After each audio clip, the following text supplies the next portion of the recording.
Today we continue last week. Welcome everyone. Okay.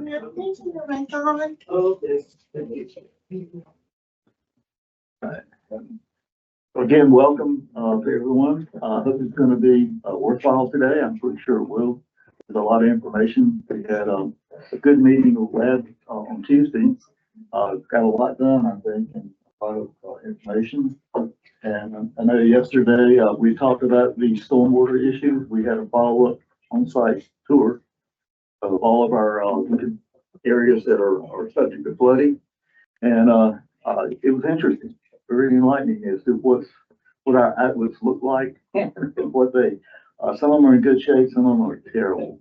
So, well, at least we now have an idea of what the level of stuff that we need to do and maybe start getting some costs on it. So it's more of an action than plan now. So let's go right into, let's start off with being excused for John Best. I make a motion to excuse John Dux to our appointment. Second. Motion and a second, all in favor? Aye. Excused. Okay. Yeah, carried. So let's move right into the capital. All right, thank you, Mayor. So today we're going to be talking mostly about capital requests, and you'll have an opportunity to talk with each department head and ask them the questions that you want to know as we set forth putting this budget together. But first we have Cindy here from the Parks and Recreation Board. She is the chairman of the board, and she is here to put in their capital requests for this year's budget. Thank you. I'm happy to be your lead off. Maybe I'll get you while you're fresh. I wanted to also thank you for the opportunity to serve on this board. And we have a couple of our members here. Michael and Lewis are here. They're our newest members and they're supporting me behind me. I've been on this board since its inception, and I will tell you that we floundered for a little while trying to figure out our place and our role. But as we drafted the master plan, which you all adopted in December of 24, we sort of fell into a rhythm. We began to systematically review the town's assets as they related to Parks and Rec. And we were able to repair and maintain and make improvements in a lot of those assets within our existing budget. We made the rinse-off stations, we have resurfaced the courts, we've got bike racks. Of course, we did all of this with the help of our town staff, you know. But there is one asset that we could not maintain and repair within the existing budget. And that's why I'm here before you today to present to you the unanimous recommendation of the Parks and Rec Board that we replace the existing playground equipment. And I just want to reiterate that this is what we're asking is a planned replacement of an existing town asset. And the reason is because it has outlived its useful life. What we are specifically asking is for the inclusion of $200,000 in your 26-27 fiscal year capital improvement plan, allowing the staff to proceed with the final design and procurement as we are able to proceed. If you look at the playground equipment from the road, you probably think it looks great and you wonder why we even need to replace it. And I would encourage you to go up and look at it because it will not take you many minutes, maybe even seconds, to realize why it needs to be replaced. That equipment is 12 years old. The useful life of playground equipment, especially in a coastal community, is 10. So it's already outlived its useful life. We have annual inspections of that equipment, which you all are privy to.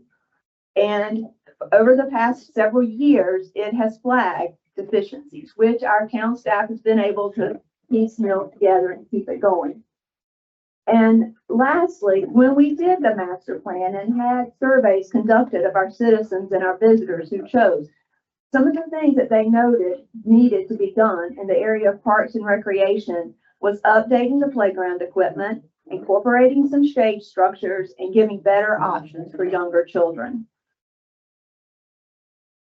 So the next question is, we know we needed to replace it, well, why now? The need to replace it, as I just said, is not a new issue. It's one that we've been monitoring over time, as you've been monitoring it, and the staff has been not monitoring it. And the board believes that now is the appropriate time to plan for its replacement. Funding it now will allow us to proceed thoughtfully.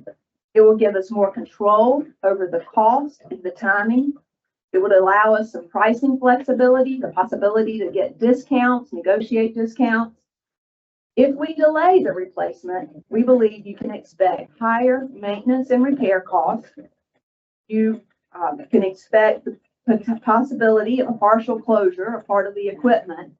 And I think you can expect to have reactive spending where you're having to replace equipment that's failing without the benefit of planning for it. Our specific recommendation is that we replace the existing equipment with 2 structures. One, which is what we have now for children ages 5 to 12, and a smaller structure for children ages 2 to 5. All of the playground equipment that is produced these days for a park, such as ours, is inclusive and accessible. So that is not an increase of cost to have equipment that is inclusive and accessible for play opportunities for most children. We also would recommend incorporating some shade and that we have equipment that has coastal appropriate materials, which is a little more costly, but we hope that would help the equipment survive to the longer end of its useful life. And of course, we just want it to look good. We want it to have that topsail feel, that topsail look. With those objectives in mind, the committee has been working with Josh Hammond, who's a local representative for Game Time. Game Time is a long-standing manufacturer of playground equipment. You can see they've been in business since 1929, and in fact, that is the manufacturer from whom the current equipment has been bought. Josh, who is our local representative, represents the whole coastal area of this state. He may even South Carolina. I think it's, but he has experience in the coastal area. So we went to him and we told him what our objectives were, and through his help, that is how we came up with our capital improvement request. We believe this $200,000 is a conservative number. It would include, we told him we wanted it to be turnkey. So it would include taking away the old equipment, doing the site work, purchasing the new equipment, and installing it. He could not quite get it down to this number, but he got it very close. And we feel comfortable that we could move forward if you all included this amount in your capital improvement plan. If the cost happened to exceed this amount, we could either adjust the scope. We could perhaps not use all the type materials that are good for the coast. We maybe glue it and paint it with a certain paint. Or perhaps we could use fundraising to supplement the money. That was successfully done in 2014 with the current playground, and we as a board feel that we could raise what's left if we couldn't get it within this amount.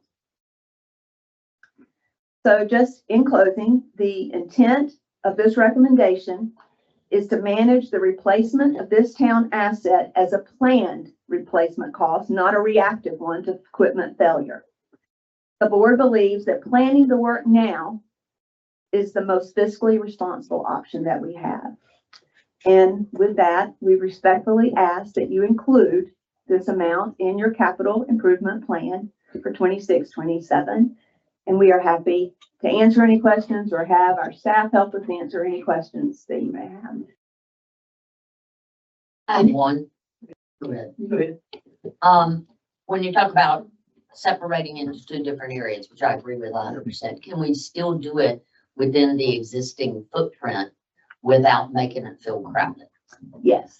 Okay. He gave us a schematic of that, which would have swings and the 2 play structures within our existing footprint. So they could actually go between them if you talk about shade, which I agree with that as well.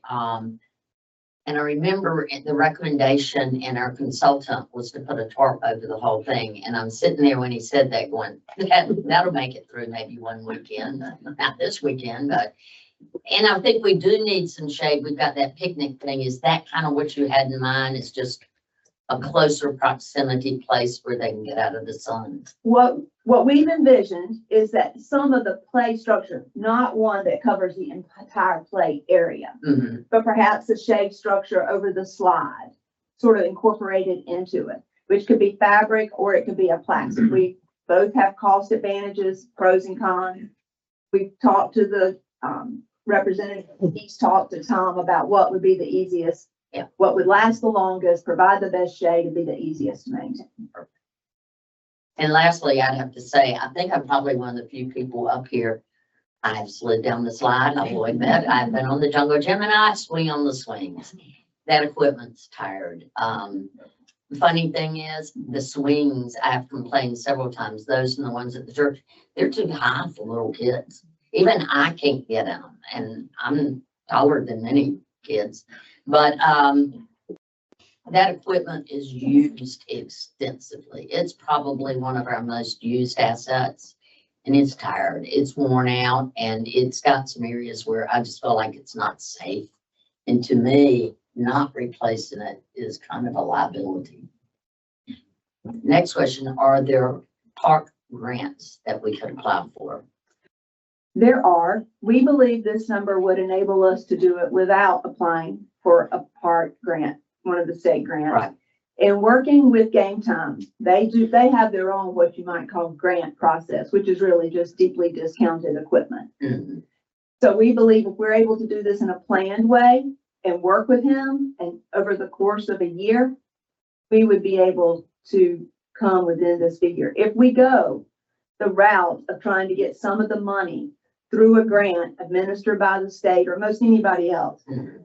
you have to have your funding in place first, which is in the best circumstances that you allow our request and it's in your budget. That means we don't know it until the spring, the summer. Those grant applications have to be in the spring. Right. And you have to have the money in your hand before you can apply for that grant. So if we chose to go that way, we would be looking at adding 12 to 18 So how months. to apply next spring? Is there a Right. way around it, Christina? Well, not for the grant process, if that's the way we're gonna go. And that's one of the reasons why we're more focused with Game Time, because in essence, they are a grant. Yeah. It's just the way that it's structured is a little bit different than what you see in a typical grant. They take the cost of the equipment and then they give you a very deep discount. So in essence, it is a grant program.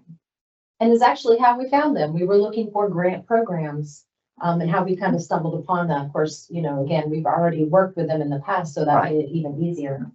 And I will say Josh is very familiar with our park, and it happened to be that when we contacted him, he had just gotten home from a vacation from Topsail Beach, and was at the park the week before, so it was kind of. Could we apply for a interesting. grant after the fact?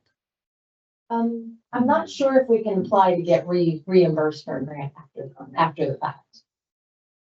I could look into it, but I don't know of a program that would do that. Would Parks and Recreation be willing to look at fundraising to see if we can offset or get a cushion in there? We would, and we have. Okay. We have been looking at how to create a fund within the park to raise money, to encourage people to give. We actually looked at whether we should create a nonprofit, decided that was not needed. We could do it directly through the town. We actually have a line item already set up with $5 in it. So if you choose Congress, I believe the board, it has been looking at and would keep marching forward and trying to raise supplemental funds. I believe when Josh gave us his best estimate with deep discounts, it was at 233. So that's what I'm saying. That 200,000 is a conservative estimate. And without some supplemental funding on top of that request, we would have to make some choices. And those choices would likely come down into the materials, and which would make its longevity less likely to be. Oh, no problem, the shade part. I mean, I get down here with wind and all the stuff. I was just wondering what kind of shade materials y'all were looking at, and how you were trying to shade those places. without it being, I mean, it's just kind of like that, those fences, those wind fences on that people pickleball. I mean, the winds are constantly blowing those loose, so, whatever's on top, it's going to have to be pretty solid, I think, if not, I mean, if it's any fabric's not gonna last very Fabric long down didn't here. make it. Remember the Strubles tarp they had? But interestingly enough, I feel the same way, you instantly think, that's just not gonna work here with the wind and all that, but Josh has said, we have plenty of coastal communities that have these, canvas shades. They're attached with the eyelets and, they're made for this type of environment. And, so not necessarily that again, there are pros and cons to having the canvas shade, over top of it. And then there's the more hard plastic, shade that you can put over top of it. And there are pros and cons to both. But I wouldn't necessarily discount the canvas shade right off the bat. You think that, but Josh has said there's several successful parks in the coastal communities that have this. And I know, again, we've spoken with, Josh particularly has spoken with Tom about, the maintenance of it and what would happen if a storm came. And I think it would be fairly easy to kind of unclip and move along. And it was one of the things, we take the pickleball courts or nets down when a storm's coming. I think it could be, just adding that little extra, step there. Again, I'm speaking for Public Works and I don't want to say, oh, it's just so easy to do that. But I mean, just don't discount that. I'm not discounting on this, but I'm just saying, I would think longevity or anything like that. I did this on boats and everything when we got, I mean, you can look at them all you want to, but I mean, it got a little wear and tear. It's a lot more down here than it is. Sure, the same with the plastic mold as well. The sunlight really deteriorates those hard plastic covers. So, I mean, again, we're in an environment that the equipment is going to take a beating, no matter what you do. So, put the best out there that we can. And I also want to remember, what we're looking at are shade structures that are incorporated into the structure. So they're smaller. They're not the big structures that I feel like we're It's not thinking gonna about. be a tinted playground. Right, or a structure that stretches a long way. So not that makes it better or easier, but I feel like something that's smaller in scope and attached to the structure would be less likely than something that's just stretched across the entire playground. Right. Weren't there three separate, There Like, were three two separate different- little apparatus that goes on top, like 3 feet by 4 feet at the Yeah. beginning of the slide, over a swing? So they're manageable. My impression was it was like a big umbrella attached, I think, maybe to the top of the stairs or the steps and stuff like that. Yeah, no, these are smaller, and they would cover portions. So typically where the kids would hang out, to stand in line to like go down the slide. Yeah. That's the area. So not the whole playground equipment would be covered. You say he has a grant program. I'm not following that, or is it he has a discounted price for you, my special friend? Well, no, it's not. It is a discounted price. So, and I mean, it's funding that would go towards the playground equipment, which is exactly what a grant would be. So, again, when we first started, it would be $233 or $233,000. He's gotten that down to, that would be 200. But he's just giving you a discount. It's It not is a really a grant. It's their grant program, what they call their own grant program. They call it their grant program. We will, Like, wasn't it that they would take almost 30,000 if we paid them Retail. up front? Yeah, no, and there were Yeah, different, it is. Yeah, there's different structures. We pay the whole thing up front, 30,000 comes off.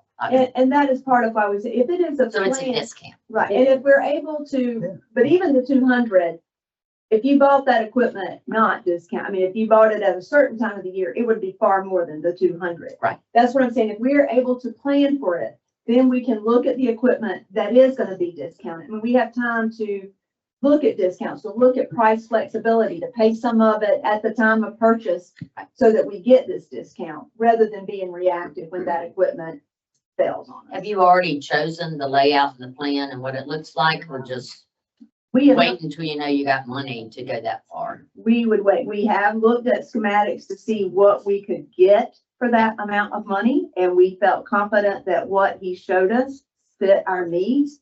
But we have not picked out specific equipment and couldn't do that until we had the funding in place to do so and the authorization to proceed. I love when you're getting closer to see what you're picking, just out of curiosity, but, I think we do need to replace this. It gets so much use. Big turnkey. That is turnkey. I just want to throw one thing, having been on the committee and sitting through a lot of these meetings, just to give you an idea of where we are. If we don't replace it, it becomes unsafe. And if we continue to try to repair it, I think there was one repair last year that was $8,000. Is that right? If I'm remembering correctly, Tom? Two metal poles was Two metal $8,000. So we're kind of headed down one of two roads. Either we get rid of it or we replace it. We really can't sustain it much longer. It's not cost effective.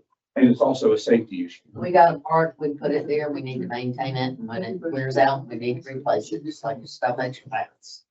It gets so much use. Have you been down there, Sweden? I guess I'm kind of biased on this because I was champion of the park at the very beginning. And really, we spent, from a time standpoint, about $360,000 to build the whole damn park. And we got grants, we got everything we could, and I think Mr. Blueberry Yes. donated $10,000 for the playground equipment. And I don't know if he's still with us or still in the area, but that would be great. He may come back into the coffer, don't know. But the playground doesn't owe us anything. We've worn that thing out. And it is a drawing card for our residents and visitors. People come down and it's something that we really need to see. This is I'll just show you, this is what Game Time showed us. Oh, wow. The colors to be chosen. I mean, this is just what we could get for that amount of money. We would go back and you can see the shade structures. Yeah, also on It the, is $100, John. yeah, Well, I think they were showing, by the way, I think that they were showing just the different types of, there's an idea of what different types. So obviously those would be, Purple would be my first choice. yeah, no. and the shade areas of the optometrist agency or profession were given out grants full 100%. Yeah. For that system, because they thought it's good to keep the glare down. So, when we actually looked at trying to apply for this, it came across as the Game Time is offering a community champions grant, providing 100% matching funds toward the purchase of new play system or replace the multiple playgrounds within one project. So that's how we came across it, and we immediately put our stuff in there and submitted it. And of course, then Josh contacted us back. But that's how it came across as a grant. Yeah. But it is. Creative marketing. Yeah. Credit. No, it looks great. But again, that they are the ones that we bought it from to begin with, and we've had, they were good when they got it in and everything, so. And I just want to reiterate too, if we are able to go this route, then likely in 27, I think I'm getting my years straight, we would have new equipment. If we had to go, if you gave us just a small amount, because what we could do is use their grant to us as part of our matching grant to PARTA. Because with PARTA, you've got to have a matching grant. But if we do that, you're looking at 28 or 29. I don't think the equipment will last that long. I don't either. That's why we believe this is the most It's tired.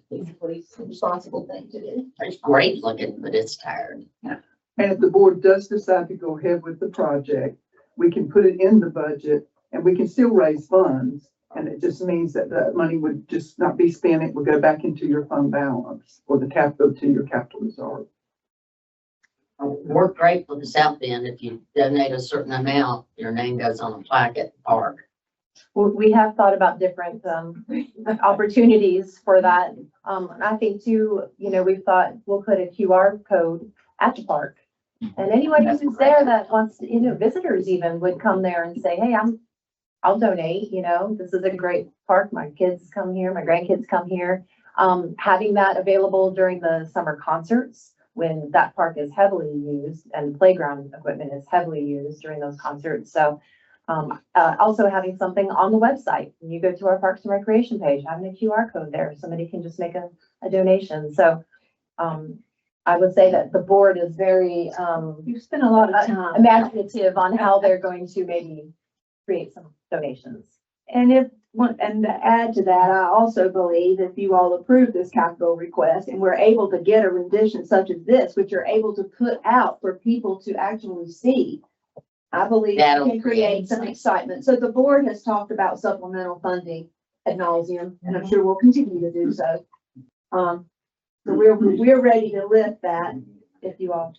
But I think what we're looking at is, we're looking at now, you know, what we might have to put into our budget as we get a plan. What I'm saying is, I think, you know, I'm totally for it, I think, and I think, you know, we need to start looking at our budget, but we can't say definitely yes, because we haven't adopted a budget yet. I mean, we're gonna have all the other. Put it in there and let's see if we can find Yeah, I think that a way to pay for it. We need to. my understanding, the general consensus of the board is wanting to move forward. Yeah. Thank you. On behalf of the board, thank you very much. We'll be interested. Thank to see where you. You come at the end. Great presentation. Thank you. Thank you, Sandy. Take my hot seat. Way to go, boss.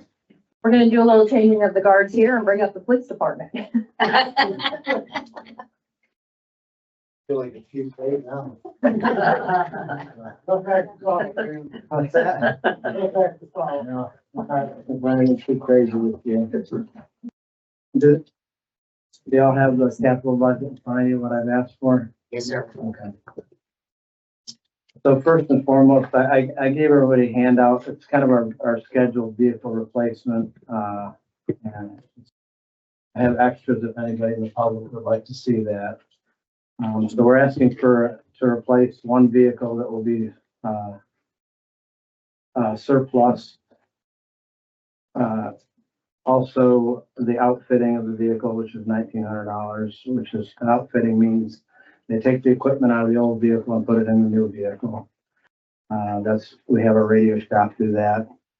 Also, vehicle wraps. Right now, what the plan was to do that last year, but when the state went paperless, we had to scramble for money to get MDTs for all the vehicles so that we could transmit the citations electronically. So we took some of the money that we had intended for that. For the vehicle wraps, that's just the marking on the side of the vehicle. Let's say Topsail Beach Police Department. Right now, most of our current fleet is unmarked, and I believe marked vehicles have a deterrent value more than unmarked.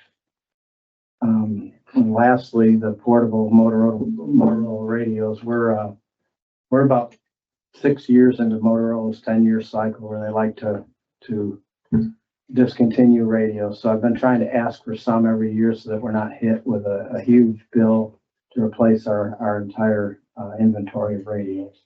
Very expensive. 2 of these are $11,000. We've got 10 of these and 8 mobile units in the vehicle. So that would be a lot of money if we didn't deal with this proactively, so to speak. But that's all I've got. Any questions? So this vehicle you're asking for, is that replacing the 22 Ford F-150? Is that correct? On schedule? Yes, most likely. And the reason I give you guys that replacement schedule, and there's some notes on the back of it, is, you know, my personal vehicles, you see that when we hit 100,000 miles, we start replacing the vehicle. Not only because it takes a better part of the year to get them, but these vehicles are shot at 100,000 miles. They're not like the vehicles we personally own. They're sitting idle on the side of the road, and the idle hours, believe it or not, are more damaging to the engine than the driving is. And of course, they're driving 30 miles an hour around here, sometimes less than that. For the life of the vehicle, it really shortens the lifespan of the vehicles. So yes, it would replace, looks like number 5, which is already at 107. Or will be 107 by 2026, the end of 2026. I'm curious why a Ford Explorer instead of the truck. I'd ask you one day why we had trucks. It made sense. We've switched, years ago, we switched, from Crown Vics to Dodge Chargers simply because they're a lot more expensive. We went to trucks because of our road flooding. We Yeah. were finding ourselves where we couldn't get down the majority of the roads during the storm. We're just trying to, right now, we've bought 3 Dodge Rams. Yeah. Those seem to be working a little bit better than the Fords, but the Ford Explorer seems to be a better vehicle because it's designed more for police work than what we're currently using. And I hate to say it, but they're all junk. And they're just not made to do what we do. The Explorer is a little bit better than what we currently have. Hopefully it'll stay that way, but we're just having a lot of problems with everything we get. Engines, transmissions, electrical problems now with the Dodges. If it were up to me, we'd buy Toyota, but they don't make any police equipment that fits in Toyota. It's all American. But, So over time, would you move to SUVs or just see how this works? we want to see how it works. You know, we switched to the Chargers and they seemed great, but, they had their own issues of their own. You know, at the time, I couldn't wait to get rid of the Crown Vics because they were a headache constantly. I wish now we had them back. Because they were a pretty tough vehicle compared to what we got now. But I think we still need something, you know, I don't think the road flooding is gonna improve anytime soon. I don't think we'll ever go back to sedans until they figure out how to fix the flood. And believe it or not, the trucks are better on gas. I keep track of gas usage since I took over in 2009. And we have 3 more officers than we did back then, and our gas usage has not increased. So trucks have actually been better. And you still buy gas off file? Yes, sir. Yep. Looks good for me. I know, you've been. You got that much time? Yeah, we might can handle a little bit. You knew it was coming. I love the way you got the vehicles staggered though, so you're gonna have 1 year that you need to replace 2. And I try to do that so that we're not getting hit. And the guys, and they share a vehicle, 2 are assigned to each vehicle, so they get used constantly. They take good care of them. They spend 12 hours a shift in the vehicles most of the time. So wear and tear on the interiors. Wow. Imagine. Do you foresee any other changes on the state level that is gonna be a costly? I know they change radios and things of that nature, but. I don't think so. We just, I think we'll be fine if we continue to replace the radios as we go rather than do it in one shot. I remember, when Doug Shipley was here, the county was gonna buy radios and all the different jurisdictions were gonna go on it with them, but it was just, that fell apart. So, we started buying them after that fell apart. I said, well, we're gonna be in trouble here in a few years if we don't start now. And so that's what we've been doing. Just buying 2 of these a year. These will eventually, probably in the next 5-6 years, be phased out, but they won't catch us off guard. Okay. This requested less than last year's, didn't it, Connie? Yes, I think it was, if I remember right. That's a good job. Thank you. And if I can have just 1 second, I want to thank the board and the town and the citizens for always supporting us. You see what's going on a national level, and I can tell you, your support and the support of the town means a lot to these officers. When you're dealing with somebody who's being very difficult at 3 in the morning, and you're the only one out there dealing with them, it means a lot to the officers to know if something happens and something goes bad, the town supports us and the town has our backs. And that's, something that I've always appreciated from this town, and I'm very proud, to work here. I hope you remain proud to work here. Well, probably doesn't that. We'll keep supporting them. Yeah, I think, you know, you do a great job, so. That's not me, it's them. Yeah. And I try to get out of their way. Thank you. Thank you. Thank you. That was quick. All right, follow though. Oh, you're up. Board, Mayor, Commissioners, and citizens.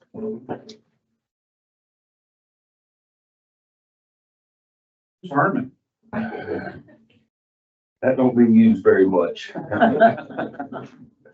fact, there ain't very many people that know me by now.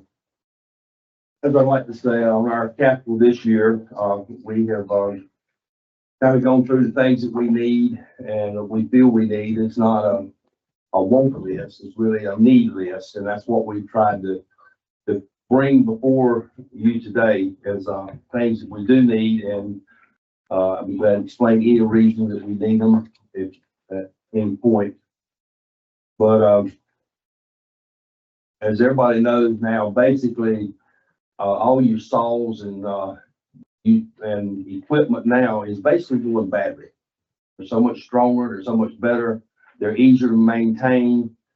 So, we're asking, number one will be a interior chainsaw. It'll be battery operated. As you know, inside you cannot use, if you got a lot of smoke and stuff, you cannot use a gas because it can't get oxygen. We have, looked at several, fire departments that's got them. We have, tested them, and the battery works great inside and outside. So we're asking for one battery chainsaw. We will still keep our one, gas chainsaw for cutting roofs and stuff where we're not in smoke and exterior use. Our next one is a rescue Stokes basket. We are having to bring a lot of citizens and guests off the beach. We help get them off the second and third floor of houses whenever they have injuries or sickness. And we use a backboard, and a backboard just is not a stable situation. It's, you have to strap them on. It's a flat board. So we're asking for a Stokes basket, which is made out of aluminum. And it kind of has some sides on it that, with handles all the way around it. So that when we start to carry someone, we've got a good grip on them. And if one person does stumble, we're not likely to dump that person down the stairs or on the ground. Because, as you know, stairs is tight down here, a lot of turns, and just, we're just asking for a Stokes basket. And it's that we can lock the person in and have a little bit more stability with help getting these folks where they need to go for EMS. Curious though, with that, you then have to transfer them from that to a stretcher as opposed to putting the backboard on the stretcher, correct? That's correct. And is that easy? As long as it's not a back injury or anything, but if we have to leave that with the ambulance service, it is brought back to us. So they could, because they've done that with backboards, That's just right. put that in. Okay. That's correct. And we do the same thing if a backboard is a back injury or neck injury. They take our backboard with them and they bring it back to us. And so it's not like we're losing it. It may have to go at that point, but we get it back in, on any kind of major injury that we have to put in. I think on the type of the buildings we've got now, there are a lot more stairs. Yeah, some of them have elevators, which are great, but still. Well, you can't. You can't get somebody in the Can't get them in the elevator, just lay down. So, Not unless you stand them on a backboard and stand them up. Right. and I guess if I were on the stretcher, I don't want to fall off. Right. So, And it's a safety for us as well as for the victim, because, it's just a lot more stability. And, even if we had to, we could actually set that Stokes on the railing and slide them down if we had to. I mean, it's, Don't do that in my house, it might not make it. I mean, it's just, and even if we had to bring them out of the third floor, we actually have training where you can hook them to a ladder and extend them down the ladder by slide with this Stokes basket. I mean, it's multiple use everywhere. Can we use that for park equipment? Well, we possibly could. And more questions in there right now? Okay, on our Scott Air bottles, I'm asking for 2. We've got 2 that goes out in 26. As y'all can probably see on rotation, all of our Scott Air bottles, our air packs, our turnout gear, and all is on a rotation. We started this rotation about 11 years ago, and basically the way we see it right now, unless something major happens, we will never have to buy over 2 sets of turnout gear in any one year. So all that is in that, and then so the air bottles are good for 2 tests, which is basically 10 years. They're hydro tested twice. They're fiberglass bottles, and after the second hydro, they're no longer can be retested. They have to be replaced. Number 4, which is our radio mics. As Chief said, we've had to replace a lot of our radios and consoles. As of last year, we were told that the state would do away with part of the Viper system, which would take care of our 4,500 radios. And last year we have been replacing walkie-talkies and radios for the last 7 years, getting ready for that. So last year we replaced a couple of truck radios, which ended those, and we bought a new base station, which we'll be able to transfer to the new station. It was ordered with that in mind. We bought a little bigger station so it would cover a little bit more. It's called a consulate instead of just a base station. That has been ordered. So the mics here, we didn't have enough money to order the mics for it. So I'm asking for 3 mics to go with that consulate. And that would be for the downstairs, the officer's room, and one in the captain's rooms, which is 3 mics to take care of it. Now, that consulate is supposed to be able to take care of 3 to 4 more mics, which could possibly, where the police department may could pick up that, and they won't have to have a big consulate to start with. So the only thing we will have to buy is a repeater, and that repeater would probably have to come out of next year's, the 27-28 budget, which could probably be split between fire and police budget. So that we have a repeater in that big building along that has metal walls and metal roofs. So the So repeater is only needed when you go to the. that's correct. Yes. And what's the interface now with Pender County? Is that something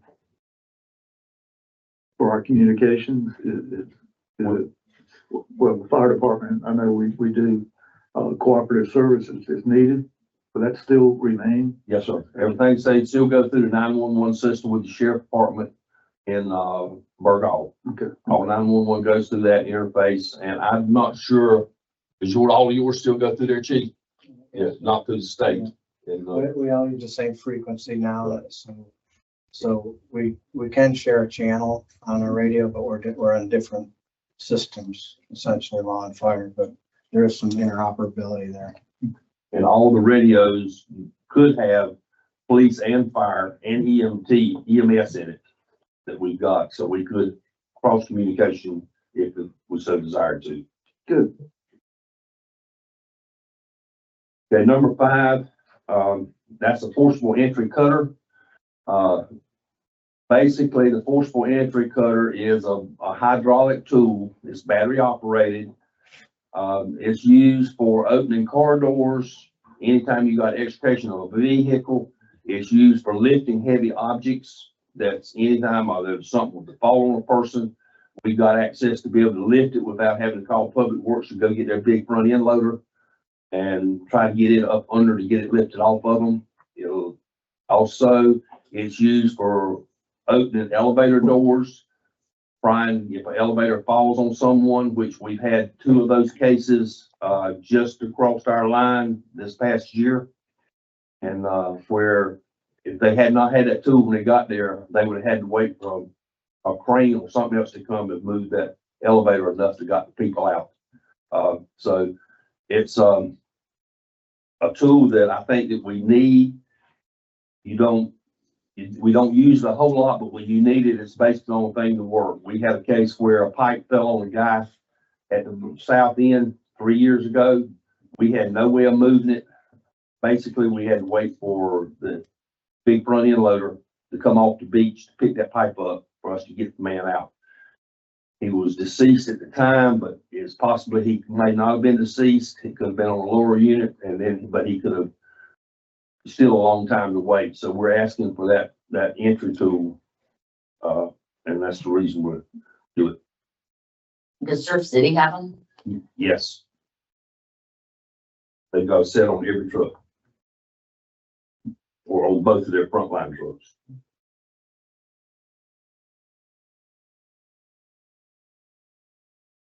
Okay, number 6 is a gas monitor. We have one gas monitor on our frontline pumper, but if for some reason that we had another call or either any other reason we don't have but one gas monitor, if it goes down, we don't have any kind of things to use for 4 gases that we use it for. We just used it the other night to find why the carbon monoxide was going off in a house down on Carolina. Ended up being the batteries. They had put water in the batteries that day, forgot to put the caps back on, put it on charge in the house. They put it stored in the house downstairs. And that's the way we find it. So we're asking for a second one as a backup as well as being on a second truck. Just for that reason, because we're having a lot more of these batteries and stuff that's going gases. We've got a lot getting right much more propane. We're seeing some more propane, and we're just asking for one more gas monitor. Last year we bought one gas monitor and a bump station because all of our other gas monitors we could not program. They were dead. So we're asking for one more just as a backup and to go to the second truck. Replacement turnout, as I was telling you, we have replacement turnout on our sheets. I've got basically 2 sets that's going out this year. I'm only asking for one replacement because we're right at the borderline here. This gear does not go out until December of 26. And we can possibly push that set over to the 27 year. And so I'm asking for one replacement this year on that. I'm going to skip down to 14 and 15, explain, because I know y'all have already seen it's 2 more sets of turnout gear down there. As y'all know, I've written a letter to the mayor and to the commissioners on reconsidering our request and our and y'all's obligation that was given to us a few years back by the 27 year that we would have 10 firefighters. And so for safety of us, safety of the citizens. And so the 2 sets you see at the bottom, 14 and 15, if we get those new firefighters, that will be the gear we need there. If y'all do not honor that agreement or don't vote for that agreement, then those 2 sets would not be in the budget. So that's the reason we've got 14 is the way it's listed. I just want on the and that's the reason it's new firefighters. That's the way it's listed. Okay, hydrant rings. As all of you know, we're putting in new hydrants here and there, and all of you see the blue tops and the green tops and the orange tops around town.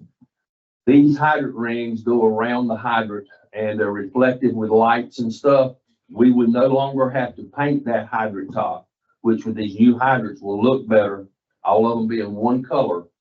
And this ring goes around the neck of it to identify what the pressure is on the tank, also identifies the hydrant, which is a ISO requirement. You must identify your water flow for incoming apartments. So they would be a ring around it. Some of them would be blue, some would be red, some of them would be green. Don't think we got any orange at this point. But I'm asking for 100. They're $16 and something a piece, but we only have 92 hydrants. So the other ones would be spares if we break it, if one got broke, or if one got missing, or somebody liked it to have for reflective, they take them. And that's and the breakdown for the price range is 50 and 100. So we chose to do the 100.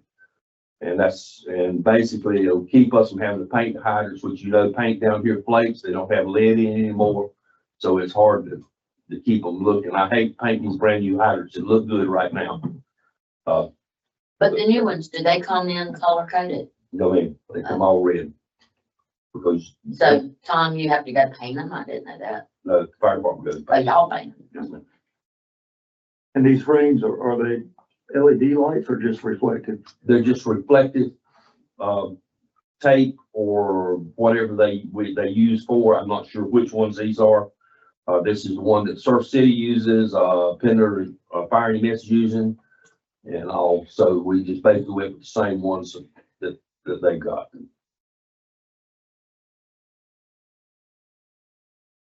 I think they would look better than painting these brand new hydrants at the top of them. And we were painting them about every about 3 years, we had to completely paint them, and because it's chipping off, we have to go in and sand them with wire brushes and everything and then do it. So it's costing us a lot to do that because the paint's expensive, the brush is expensive, and then you got wire brushes. And so I really think it would be a savings to us, which would look a lot better around town with just a ring versus painting the whole top. And also, if the flow rating should happen to change on that, instead of having to paint the hydrant, we would just swap the ring out. Correct. But the coating on the hydrant is still protected from rust?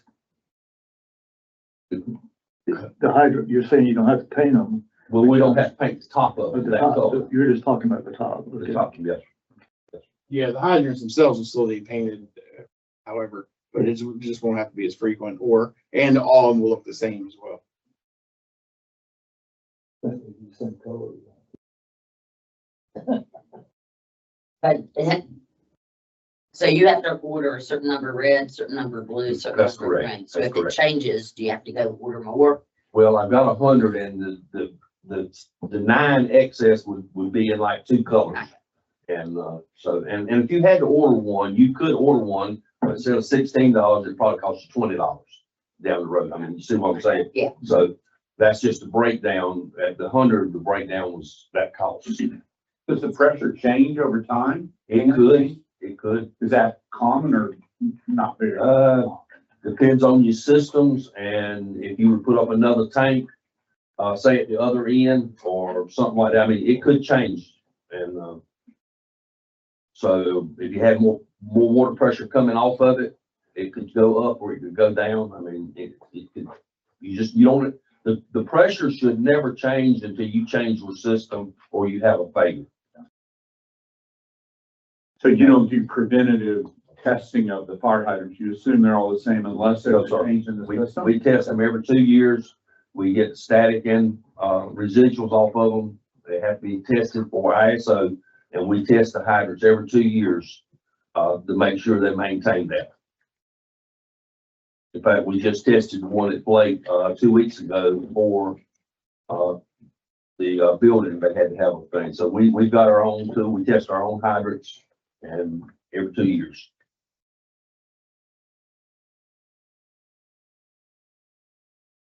Okay, move on down.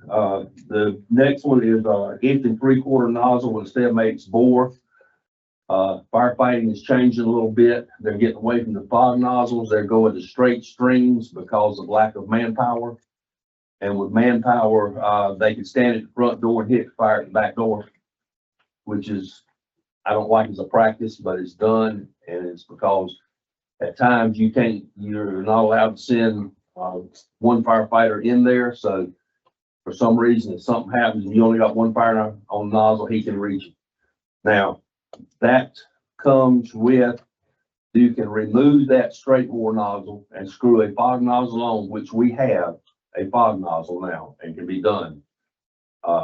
If we need to for LP fires and stuff like that, we can change the head on it and make it a fog nozzle.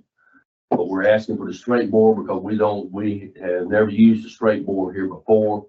And basically just about everybody's going to them, and we feel like we've got to make the change too, especially with the structures we've got and having to do a lot of reach. Straight bore gives us reach. This next one is a 2.5 inch with 1 3/4 bore. That's would be using our big lines. That would be for massive water, which is for the big structure. To put structure, if we're not going inside, we're having to fight from the outside. We have to use a 2.5 inch, so we need the reach and the volume. So that's the same thing for the 2.5 nozzles. Number 11 is I need to replace 2 batteries that's on our exhaust fan that we use. That we have battery exhaust fans now. We no longer have to have gas, which used to you had to set the gas at the front door and suck it out and crank it about every time the smoke overrode the fan. So we've gone to battery, and which works great. It'll run. It's got a 2-hour run time. If the battery goes dead, we can always get a drop cord to it and restart it. But we have basically we have extra batteries. But our batteries now are 2 years old, and the run time is not lasting as long. So I'm asking for 2 batteries to be bought. So when these 2 that we got, run time is down, we've got something to replace them with when they completely won't recharge. What do you use those fans for? For the people that burn their food, we suck smoke and the smell out of the houses, and if we have to have once we get the fire knocked down, we'll put it in the door or window to suck the smoke out so we can do real. Okay, so some people use it to be used as an exhaust, or it can be used as a forcible air where we put it in the front door and force it out the back door. It can be either way. Number 12 is a ventilation saw. That's will be like a called a K12. And all of you probably know what a big cement saw is used for when you cut the cement. It looks like a cement saw, but it's a lot smaller and it's gas operated. It can be carried in, and we're now able to buy blades that will cut these 150-mile-an-hour window panes. Before, you had to tear the whole window out and get it out, but now they have made blades that we can cut these windows out. We can cut aluminum windows in 2, and you just take the whole thing out. We can cut locks on motels by just breaking the bottom lock and the safety lock at the top. This saw will cut it in a matter of seconds versus trying to wedge it out and tear up more, because they can replace a $20 lock for us to get into or EMS to get into versus us tearing up a $300 door. It's just a matter of just a small cut saw is what it is. But is that battery or? That's battery operated, yes, sir. We have a large one that we use on the outside. It's gas operated, but that will be used only for outside and top. It weighs about 80 pounds, and it's tough to handle on the inside trying to cut just a lock or anything. Where this saw is less than 30 pounds. You walk in there and cut what you need and get where you need to go quickly. And number 13 is a jet ski collar. It's a collar that goes around the body of our jet ski. It's kind of like an inner tube, basically. It's heavy inner tube. It's got to where on our last school, out of the 6 departments that were there, we were the only one that had not already purchased and put one on our jet ski. We didn't think we needed it until last year. We had 2 occasions where we actually had people that was hit by the jet ski in the rough water, and it's instead of being hit in the mouth with fiberglass, you're actually getting hit with a rubber tube, like an inner tube is hitting you, and it's just a big, and it's a safety precaution for your riders and trying to get a, victim out of the water and get them on that jet ski without that jet ski breaking something or beating them to death. And, we've looked into it. A local firm in Wilmington is the one most everybody around here is using. It's PT2. They're very good. They help us a lot. We buy boards from them for our water rescue. We buy our safety rings from them, and they stand behind their material. And the company was started because his daddy drowned in a pool, and he got interested in it. And now he's the one that sponsors the school that we take. He brings in these riders from Hawaii that ride the big waves and teach us how to use the jet ski in rough water and all of it. And it's a very good school. All of our firefighters, but one has been to the school, and 2 of our volunteers has been. So it's a good school, and it's been very beneficial. And that's his cost giving it to us. As you see, there's no right markup on it. He given it to us at his cost because he's a local person. He's out of Wilmington. He surfs and rides at Wrightsville Beach, and he tries to help all the area around here. So that's the collar I'm asking for. There's everything that I mentioned. You'll see the spec sheets on it behind your pages. There should be pictures of what I could get pictures of, the cost of them and everything.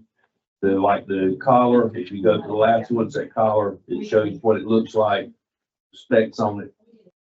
Quotes. Oh, you did? Quotes. So they don't have a picture. Get that too. But we can show them. Yeah. That's something that next week we want.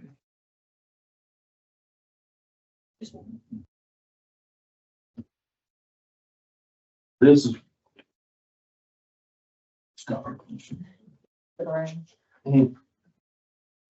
That's the collar of what it just how it goes around it and makes it. Like a bump. Right, that's right. Do we just have one jet ski? Yes, ma'am.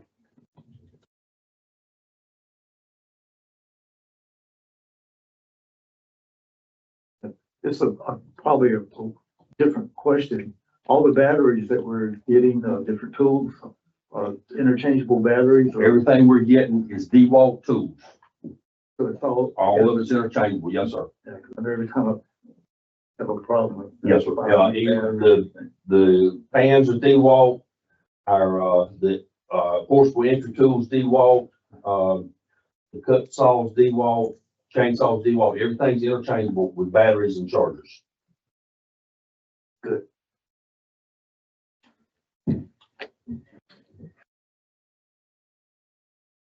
And we chose DeWalt over the other ones because of Wilmington uses them, and they got very good life out of them, and they tried the Milwaukee and the other, but they got better results out of DeWalt. So that's the reason we chose to go DeWalt versus the other one. Is there a need for additional batteries? The 2 that I've got ordered right now, usually when we order a tool, a battery comes with it, and we can kind of, as having the different tools, we've got extra batteries available. Yes, they will be probably down the road. We'll start adding a battery or 2 as we go. But right now, we're good with batteries with these 2 extra ones that I need right here. I think we've got 4 extra batteries right now that's not in our saw or in our fan that we've got now. Any questions? So I know it's on here, so with our new track gear, you also would like to have 2 new firefighters. Yes, sir. Okay, I mean, that's not part of you. Well, But that's why, I know your letter, but I'm just saying, you're asking if you would like to have 2 more. I know we took one out last year because we were trying to get our rate. That's correct. Yes, sir. And I knew, but I know, like you said, years ago, we made a commitment. That's the direction we'll try to Yes, get. sir. That we put last year's in and put this year's in, we would have our max, what we asked for, rotation. So is 10 the max number you're expecting over the next 5, 10 years? No, sir. Explain that. The ideal situation on a truck would be to have 4 personnel on each call. That gives you a pump operator, that gives you 2 interior, and that gives you somebody that's constantly moving around the scene for safety purposes and all. And that's an ISO as well as a OSHA and National Fire Academy recommendation is 4 men. So our city's gone to 4 men, and most all departments are running 4 men because of safety for the personnel in. But whenever you got 3 men, you send 2 in, you got 1 out. He's trying to run his pump, check the hoses, look at the fire and safety, and it's just, he can't do it. That person just can't do it. Now, I make probably 60% of the calls. When I get there, that puts that 4th person on there. But I guarantee if something happens, it's gonna be the one time that I'm not there and to do it. And as the department is being built, we don't have any assistant chiefs or deputy chiefs that would be working when I'm not there. So basically, we would only have our firefighters to handle the whole scene, and 3 firefighters is tough. It's a lot of work, and we're asking firefighters to do what officers should be doing, but we're having officers inside the building and there's nobody outside to do it. So over the next 5 years, what would be your wish list for firemen? How many? The 12, those are 16. in the next, I'd say next 5 to 7 years, it will be 14 to 15. That would be 4 on each shift. That's 3 4s is 12. That's myself or next chief, and then another officer, deputy chief or assistant chief or something as a, to be able to basically be there if I'm not there. Most departments have a chief on every shift, or not a chief, assistant chief or a battalion chief on every shift, along with 4 officers. I mean, an officer and 3 4 firefighters. But we're in a building stage, and I see that I would say the next 5 to 6 years, the ideal situation, and with the way that the houses are getting bigger and the safety and all that, I think that we should be looking that way. Not that we'll be there, but I think that should be our goal, to look ahead for that. You named 4 functions that need to be on the fire truck. One was pumper, one was safety. What were the other 2? Okay, you got your 2 interior firefighters if they to go in, right? Yeah. Then you got your pump operator that's responsible for that pump because he is the lifeline for them 2 in there. And then the other person would be safety. He's looking at the building, he's looking at the hoses, anything that could happen out, because you don't never know when a hose will bust. It's always got people that's trying to get back into their houses for their dog or their pitcher, or something has got them that wants them to go back. We even had to take people that was going back in there just to get their drugs. I mean, so you don't ever know what yeah. You don't know what they're going back in there to get, but they are constantly somebody trying to get back in that house. And if they get back in there, then you go from a defensive mode, you got to go back to offensive right quick to try to get them back out of there before you can put the fire out. So there's no one there's just that safety person outside that building is not there. So what's the purpose of the volunteers if we have 14 or 15? I know we need 15, I guess, for ISO, but ISO Well, aside. if you got 4 firefighters down, you got that big house, say the big house right across the street's burning, and you got 4 firefighters on the scene, they can't last but hour and a half at the most. And if they don't have somebody coming in to back them up, Surf City? well, when Surf City's got a call. In your county? Well, you wait for 18 to get here. I mean, you're talking 30 minutes for Pender County to get to us because they're not dispatched to us. We get North Topsail right now. We get 2 firefighters from them. Surf City comes into us, they bring in 4 firefighters, if they're not out on a call, which, you never know where they're at, because they pull all the way from 17, all the way to North Topsail Bridge. And so, I mean, you're gonna have to have some backup somewhere.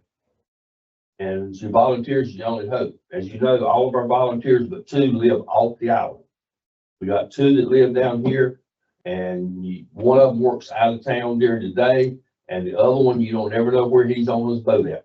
So it's a situation where you don't know where they're at.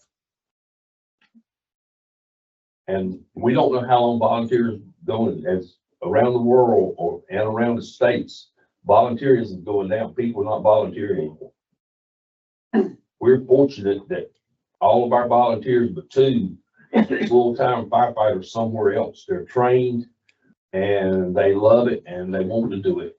But volunteers, first thing they want to know is how much you gonna pay me, and I'm not getting up after 12 o'clock. So I think the volunteer will eventually, in the next 5 to 6 years, you won't have volunteers. And it's sad because there's a lot of volunteers that's done a lot to help fire service. I didn't think it was, the staffing was as important as it was till a couple of years ago. I went to a council of governments program over in Wilmington, and they had that, I think it was out in South Carolina, Georgia. They had one firefighter that came when they had the big fire down there. I forgot what department store it was, but they lost 8 firefighters, and that part of that was because of inadequate equipment and not enough staff, to save those guys, to provide those guys. So you don't think about it till something happens, and then it's too late. That was in the furniture fire, and they didn't have enough staff watching outside. Yeah. And all 8 firefighters in one clip because one of the hoses burst and the operator couldn't see it, and there was no battalion chief was on the backside of the building, and they lost 8 firefighters in one clip. And he's a very good speaker. Oh, yeah, he was. Excellent speaker, and he was a rookie on the department. Yeah, I would say that was part of inadequate training. He said inadequate training. He said he was not even that's what he's supposed to do until he got out there. Correct. So that's. He never did. Yeah, he was. He said when he should have been trained, he said he was out doing his well training.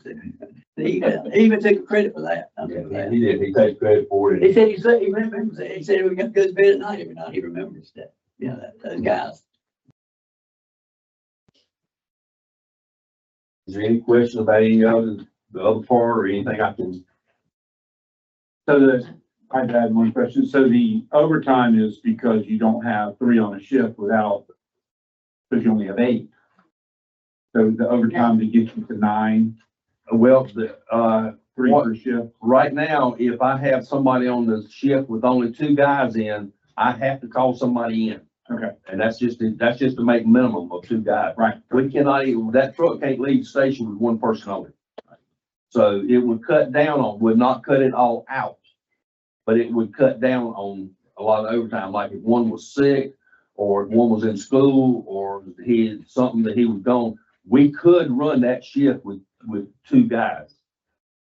But any other way, right now, we can't do that. If my B shift and C shift, right now, if the one's sick or vacation or anything happens, we have to call them in. And it's kind of tough getting them in, especially because they pull 24-hour shifts, and when they come in, they may be pulling a 48-hour shift before he ever goes back home. And we have had some that have to pull 3 days in a row because we had 2 out sick, nothing else, no other way. And I pull a lot of shifts myself. I come in and pull a lot of them for the simple reason that I can't get a firefighter to come in, so I'm a truck. I'm riding the second seat on the truck, so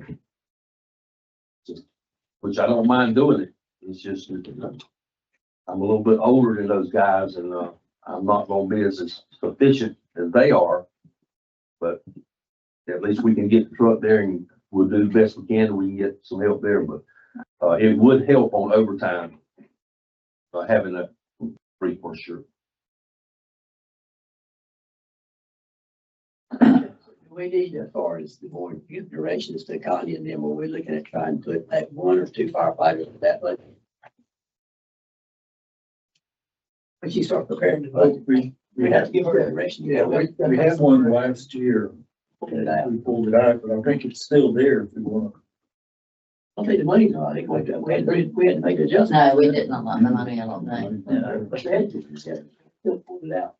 I think we adjusted a lot of personnel last year. You did, but I mean, one thing to pull out the budget. Yeah. Doug pulled it out.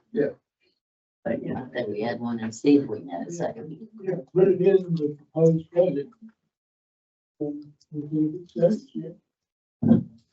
One or two. One or two, we need to know. but two, and then we can make adjustments. I really want to step back and say, you know, we can think about too many firefighters, too many, volunteers and stuff, but if it sure has, you wish you had 20 more. And, I think it's really challenging hard. that. Yeah, I think it's really hard. It's not just a one, it's a service. Just as the police is a service, we give great service and we get great fire service. I think it's important that we support them. So in the last year or two, calls originating in Topsail Beach, have there been situations where we've asked Surf City come in? Yes, sir. And we've asked they come? Yes, sir. We got a mutual aid agreement with Surf City that, they will be coming on any, they don't come on, EMS calls, they don't come on down power lines. If it's just a smoke alarm going off with no fire, they're on standby, they're en route, but not at emergency. And then, I don't have it in front of me, the exact number, but yes, we do, they do come to us and they send us, truck 23 and 25 is on standby, at the bridge and we need them, they're coming to us. And that's whenever we request 18 to move up to take care of 25 and 23's district. So, but, we had 2 cases last year where they were actually on calls when it came in and they did not respond or couldn't respond. But within about 10 minutes, one of the trucks was able to leave that scene and came to us. So, it's just you don't ever know which one. Now, North Topsail, we've got an agreement with North Topsail. North Topsail sends us 2 on the alarm that goes off. And, Two people or 2 trucks? 2 people. Two They will send 2 to us. And I don't know if you can quantify this. If there's something big that happens or something big that has happened on our island, on our part of the island, have the Surf City people been able to get here before North Topsail, before our own volunteers? Or about the same? In most cases on a regular alarm, fire alarm, Surf City will be here before our volunteers. But our volunteers usually, because Surf City is already in their station, Right. they're dressed, they're in their truck. So, unless it's during the daytime and Tate happens to be right here or, just something happens to be nearby, but most of the time Surf City is gonna be here, about the same time as our first volunteers or a fraction ahead of them. Now, they will usually, the volunteers will usually be here in front or right behind 25 if they're coming in. But the thing about it, to have a fire department, you have to have a 15-man roster. Right. It has to be, that's a state requirement. The day you drop below 15, you are no longer a fire department and you have to shut the doors if you redo that 15-man roster. And that's where the That's where volunteers the volunteers come in at this point. Yes, sir.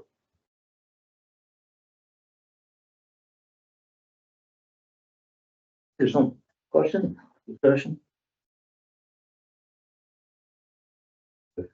Well, Commissioner, I appreciate all y'all do for us and what y'all help us do. And, I know it's a hard job on trying to keep us funded and everything, and, we try not to ask for anything we don't need. Even though, our firefighters are, they like to be shiny, but we don't. I've been able to turn their attention back to what we need, and it's been real good, and, we got a good crew. Most of the ones we've got now have been with us at least 2 years, and, some of them been almost 5. We've got a good group, and, just, we look forward to continuing to take care of what we can for the town of Topsail Beach and the citizens. Say what your present staffing is, number of firefighters is. 8. Is that right? 8 plus you. That's not counting you though, is it? Yes, So 8 including you. yes. And right now, we're 1 firefighter short. We're in the process of hiring another one. We had one to resign. Being that 8. I don't have 7 on the staff, but I got eight positions. 8 positions, 7 actual people. Yeah, at this point, yes, we're in the process. We have applications. We'll start interview next week for that one position to replace that one person. And curiosity, they moved because they were dissatisfied or got a better offer or? They just put in a resignation and they're managing some kind of restaurant now. If you have some that just, don't, like the one we lost before this, he just wanted to get out of the fire service. He went into a different type. Some people just, they get tired of the 24-hour service, 24-hour shifts, and then a lot of them get married and the 24-hour shift gets tough. Knock on wood, I only got one that's married. Well, I was gonna say, is that including you? I'm married, but I've been in so long that it's just everyday life for them. They accept it as it goes. Newly married. how many applicants did you get for this position? I've got 14 right now. There's 12 of them out of state as far as California. But they have to get their certifications qualified in North Carolina before they can be considered. So right now, I basically got 2 applications that's in North Carolina that are certified to meet our requirements. How long will it take somebody to get certified in North Carolina? Well, it depends on what, it could take 30 days or it could take 6 months because every state does not come up with our North Carolina's firefighter 1 and 2 program. So it depends on the state they come from and the level That's of training. correct. North Carolina, South Carolina, and Virginia, they kind of will cross-reference, it's not too much problem, but when you start getting over in California and all, it's a whole different ballgame for them to make North Carolina certifications. So. What's the furthest one that lives on our staff, how far they live the furthest out? You know? How far they have to drive every day to come to work, or when they come for 24-hour shift, I was wondering. Jacksonville.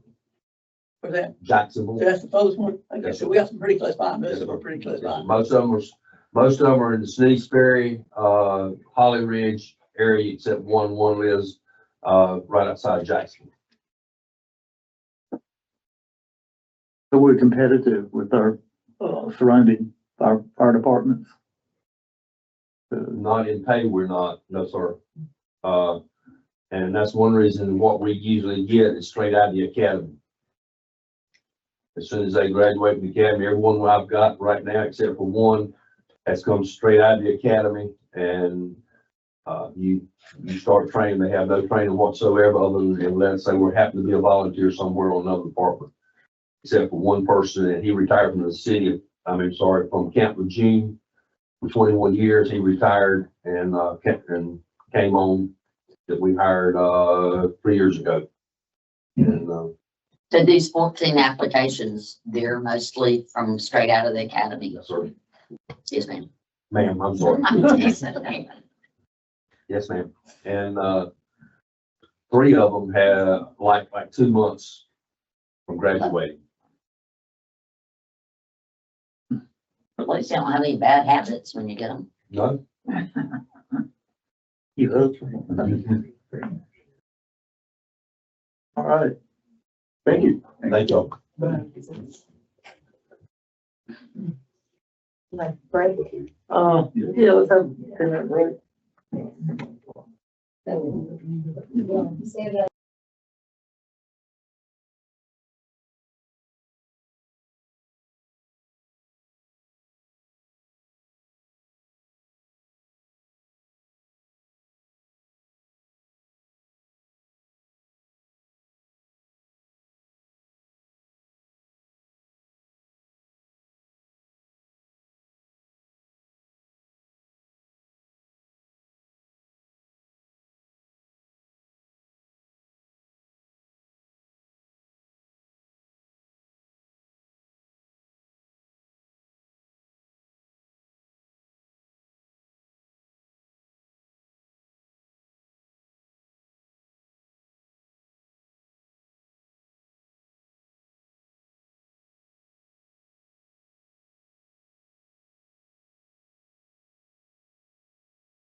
All right, well, we're back at it. Now we have a new one in the hot seat. Tom Hedrick's Public Works Department and Water Department. And he's here to review the capital requests. Take it away, Tom. Gladly. Good morning, everybody. Morning. Well, don't write it in. Why not? I remember it all, every bit of it. I guess the first thing I'll start with would be this would be year 3 of the fire hydrant, replacement project. The goal of this board was to do, roughly 10 hydrants a year for about 10 years would replace the 92 hydrants that we have in town. We've increased this number from 140,000 the previous 2 years to 150,000 this year, due to the fact the rising costs of the hydrants themselves, but also, we're starting to run into a lot of the hydrants now that there's no valves on the hydrant. So we have to add valves. And another issue that we're running into that we didn't think of at the beginning of this project was a lot of the hydrants are very, very close to the power poles. So when they excavate that, we have a workaround on moving a lot of the hydrants away from them, but there may be some poles we got to call Jones Onslow in, and they have to secure the pole as we dig that out. What condition do you find in the hydrants in? About the condition of a 50-year-old hydrant. There's a lot of, there's a lot of rust and, typical stuff. Definitely overdue, So we hit them in the right. Yes, for sure. Good.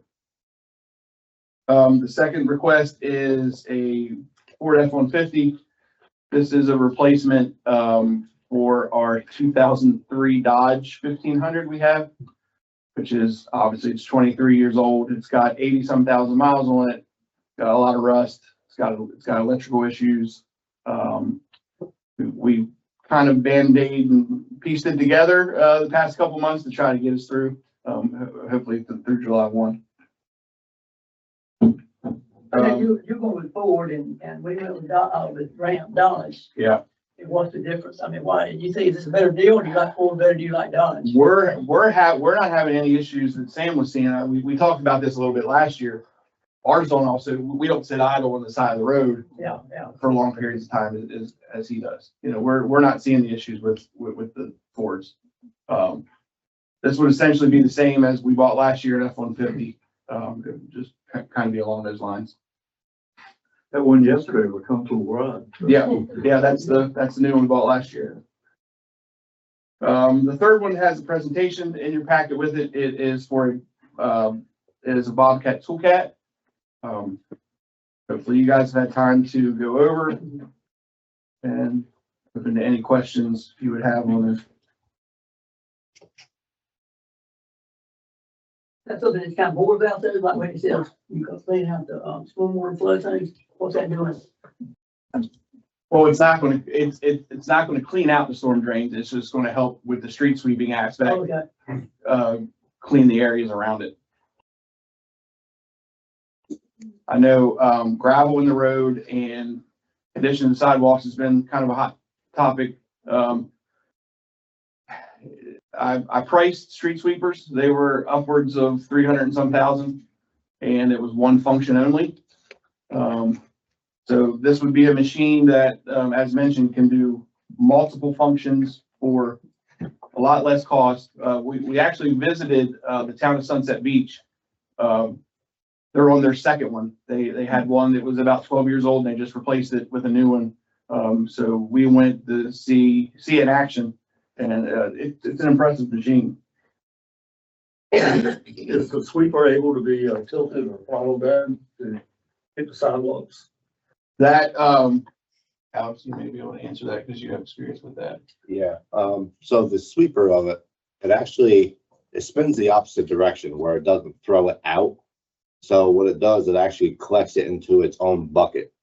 So when that bucket gets full, then we could actually dump it into like a dump truck or wherever we want to dump it. But it's pretty much self-contained, so you really won't have any like flying debris, anything like that. So we could get the sand off Yeah. walkway. So it's a 60-inch wide sweeper. So it'll definitely fit in the sidewalks as well. That would help a lot. Yeah. And depending on what, Chief Bo's needs are, that would, the red Polaris could go exclusively to them. We wouldn't have a use for that anymore. I know they use it to pull their jet skis. That would be up to him to decide. They could have the fight, because we kind of share that piece of equipment right now. And what is that? So everybody will know. It's a 6x6. It's a 6x6 Polaris with a dump body on it. And, yes, sir. And we use it to pull a jet ski on the beach when we have to.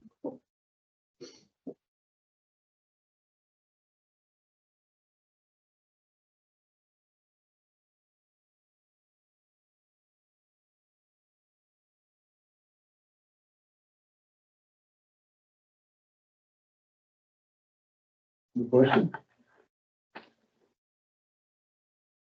Okay, and then the last thing that's not on the actual capital improvement, this was kind of thrown together after that was due, is the restructuring of the Public Works Department and the positions at the pleasure of the board. Once again, I can read through this if you need me to, or if you have questions, Question I have is this with current staff, or are you asking for an additional staff person? So I'm asking to reclassify one position, one of the public works specialists into a public works mechanic position, which are the duties he's already performing. In turn, that would vacate that public works specialist position that I would ask to fill. And So you're creating. I'm creating a new position. Public, maintenance Mechanic, correct. And then if that would handle, as I mentioned, we currently contract out to Sanderson, some landscaping, grass cutting, weeding from the ranch to the town park, which we would handle in-house now. And then the second, the second seasonal position that's requested would be if it's the desire of the board to have rollback service for trash carts. That's another topic that's been brought up. This is kind of what it would take in-house for us to do rollback service. What, do you have an idea of how much you would reduce contracting by adding the new FTE? Sanderson's around $20,000 a year for that contract. But the new person would cost with benefits, how much? $72,000. Are you gonna have enough personnel to handle all the landscape? I mean, the mowing and all? Well, he's adding. With the addition, $72,000 person. with the additional person, yes.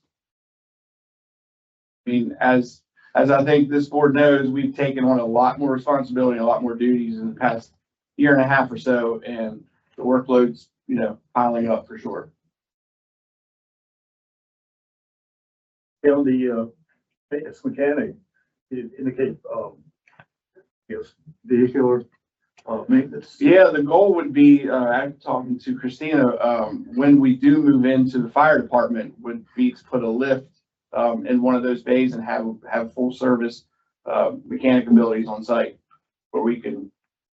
Now, there's going to be some things that will be above our scope of work, but as far as the basic maintenance, the oil changes, tire rotations, brake jobs, that sort of thing, we'll be able to do all that in-house. And he's handling a lot of that in-house now in subpar conditions.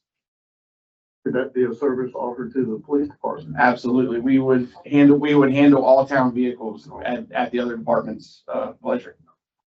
Would that be something better situated at the EOC versus the current fire department? We talked about that. For a safety concern, having a vehicle on a lift, I don't know if we want one man working over there by himself. I just aim for convenience. It might be better to have it here on island.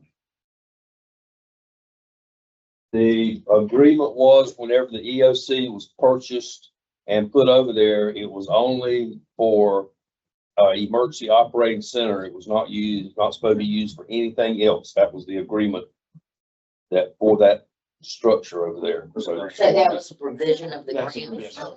I think that's actually a zoning That's a regulation. zoning resolution. That's Pender County. So to have that over there full time might not even be, it would, might not be allowed. Would be nice to have it over here, so you don't have to drive over, or at least you only got. So would we need to send somebody to mechanic school? We have one on staff, Who's already certified. already certified? And what would that do to, is that a change in salary grade for that position? Yes, that's, he would go up to 2 grades, I believe. Yes, It's 10%. 10%, correct.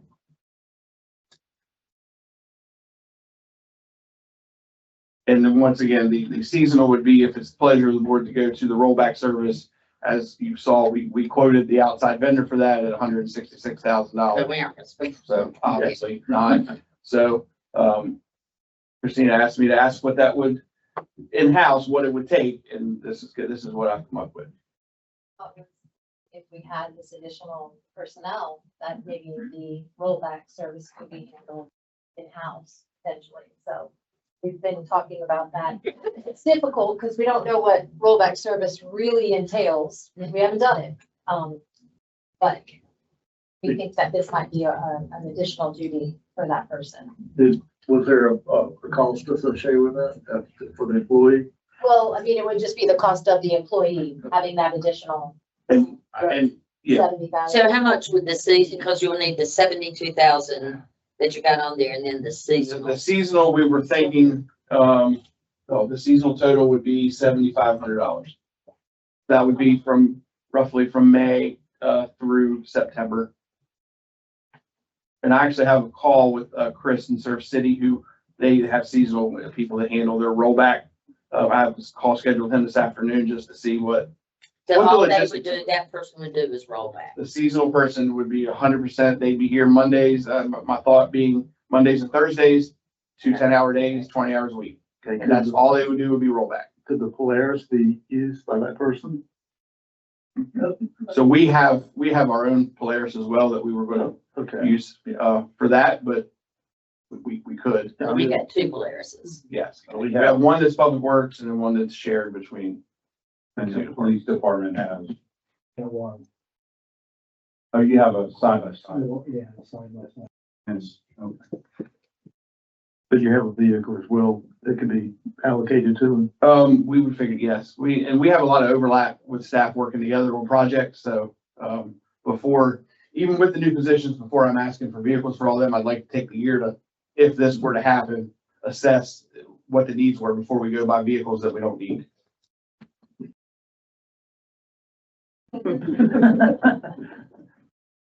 Rollback service is a hot item, as you know, so, that seems to be the most appealing so far. And, so that's to be taken in consideration. Any other questions? I just want to make sure I understand that the proposed public works maintenance, that's filled by Scott, who is currently an employee here. right? Correct, yes. Yeah, and. So we that would be reclassify. Vacated PW position. Yeah, that would be his position that he would vacate into. So I'm asking to reclassify that position. Right. If we get that extra position or not, I'm asking to reclassify him. We classify him for mechanic. Yes, to the mechanic position. Because he's handling a lot of the work, not on the vehicles, but on the generators. He saved us a whole bunch of money on that, sending that out. And even some of the water equipment on the pumps and motors and that sort of thing. Is that all he will do now? Majority of, yes. And there is definitely enough work for that to be full time. That's pretty much all he's doing. now. That's pretty much all he's doing now. And what have we spent on? Do you have any ballpark what we spent when we had to outsource it? We had a $12,000 yearly agreement with Gregory Poole just for the generators. And that didn't even include the work. That was just the troubleshooting and the yearly inspections. So there would be that savings as well. I mean, it's nothing that he can't do himself.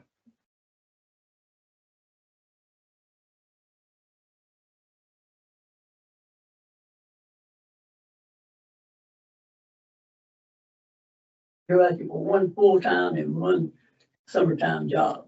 Seasonal if rollback were included. If there's no rollback included, I do not need the seasonal position. And if there's no rollback, do you need the vacated? Because I noticed it's for handling the south end. I do, bathroom, New I'm bathroom, which we probably won't get for a couple of years. just looking in the future, there's, there's gonna be plenty of, there's right now plenty of work we can do, with that extra position. Oh, and the seasonal person would only be here in the summer if we were offering rollbacks in the off season, then if we go. In the off season, Then then, go to your other. so my plan would be, the seasonal person would handle half the island on the rollback, the new position would handle the other half in the summertime. And then when it goes to the one time per week in the off season, the new full-time position would strictly handle that on Mondays and Thursdays. And the other 3 days a week would be filling in on other duties.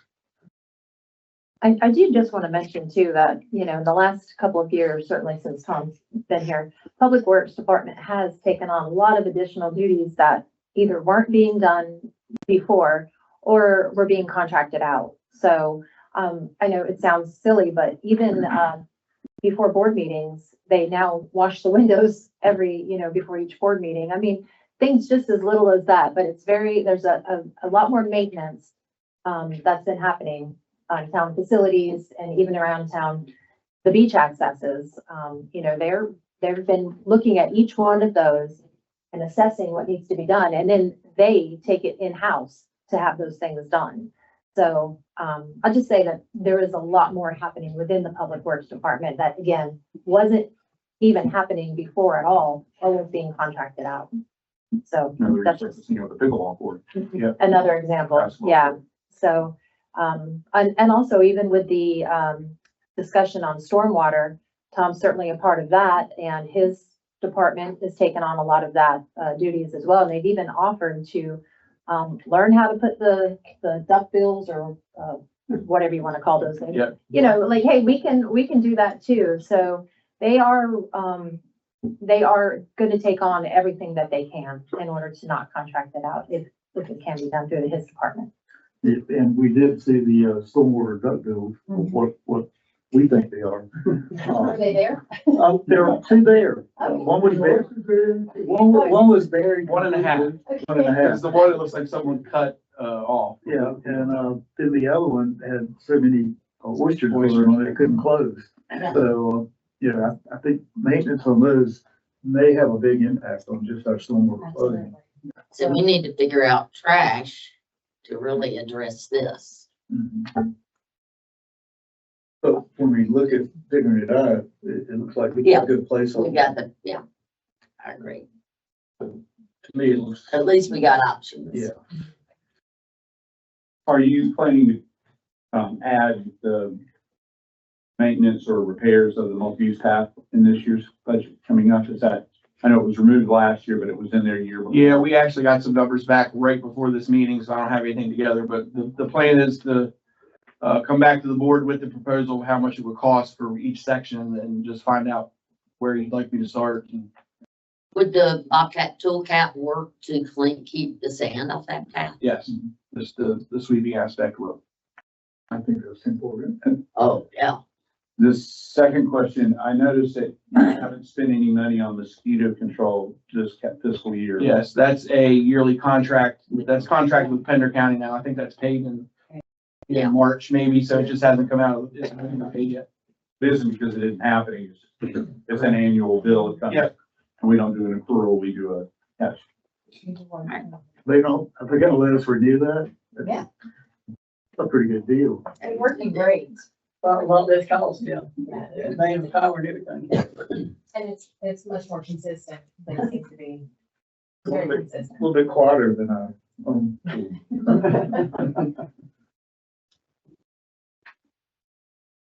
I can honestly say the public works seems to be more efficient now and working behind the scenes, that we don't even know you're there. Thank you. And that's important. It's a testament to the staff. We got a really good staff right now that works well together and,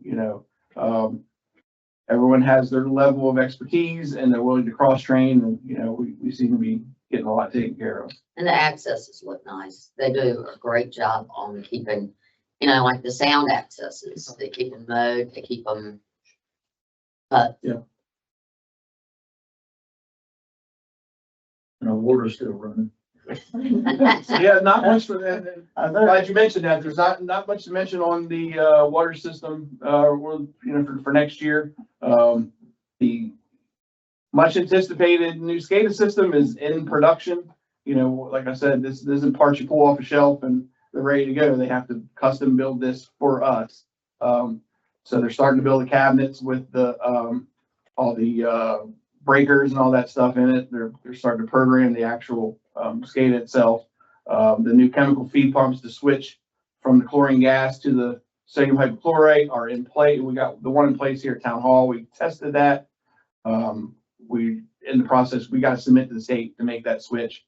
So we're getting there. It'll be sooner than later. We'll be off the gas. And that will eliminate, sometimes when you turn on your water, it smells like the public swimming pool. That'll eliminate that because it's the chlorine smell in it, isn't it? So it's still going to be chlorine. We're just switching from chlorine gas to liquid chlorine. Okay, so it's still. But it should, contrary to what you believe, when you smell chlorine, most of the time it's because it's underfed chlorine. There's not enough chlorine in the water.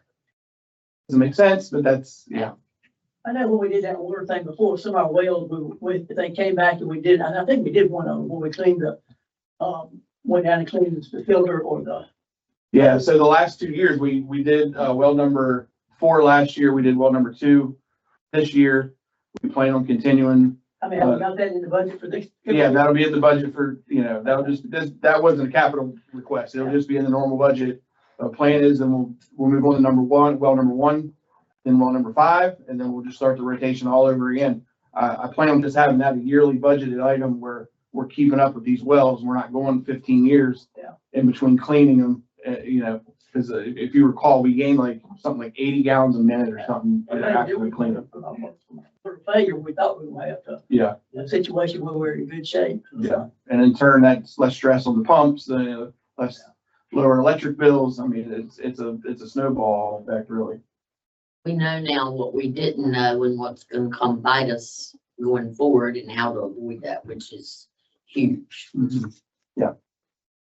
And also just, to glean back to the stormwater, that in this year's budget, he's got the funds to do the camera all of our lines to see what condition they're in and what material. Yeah, so I'm not going to do the infiltration basins, that are on the north part in town, because we know they're failing and there's not much to see there.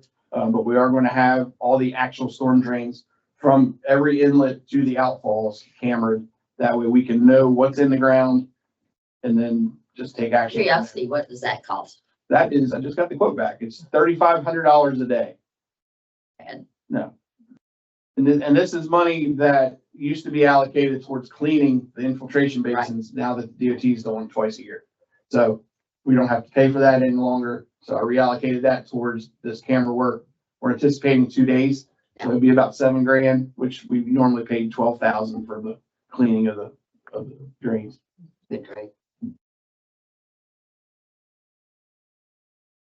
Who are the main technicians on the water system? I guess Junior must be. So Junior is the ORC, which is operator responsible charge for the distribution system. Tim Leary is the ORC over the well, which is the treatment sites. And then Mike Geschwind is our technician, who is training with Junior to eventually take over Junior's role, whenever that may be. Let's hope Junior's here for a long time. Yeah. Thanks. So we'll have a contingency in place for, when Junior does decide to leave us. And so Mike is adequately trained now? He is, yeah, he got his C distribution license last year. He actually goes next month to get his B distribution license, which we are a B distribution system. So that would be the minimum license he needs to be in charge of the system. And he's the one. You're comfortable with all of our staffing and backup on the water? We have, Junior certified on both, Tim certified on both, Mike certified, and Sam's certified distribution, Alex is on distribution, and I'm certified on both. So we have I think we have more certified operators than the town's probably ever had. That's great. So we have redundancy. So if, heaven forbid, someone just decides to leave or, you know, gets a better offer or something like that, then we have people in place that can take over. But that's good, because it seems like a few months ago when we had the consultants in, they said our water system as a whole is in good shape, and now you're telling us that our staffing is in good shape. Absolutely, yeah. It's got bad basements. Bad pipes. But we don't know what pipes are there, because they haven't been cambered. The water lines, Based on the age of them, yeah. the water lines are probably different. Well, They're just, Oh, our drinking water lines are fine. It's the stormwater lines are a different story. just need a valve here and there. Yeah.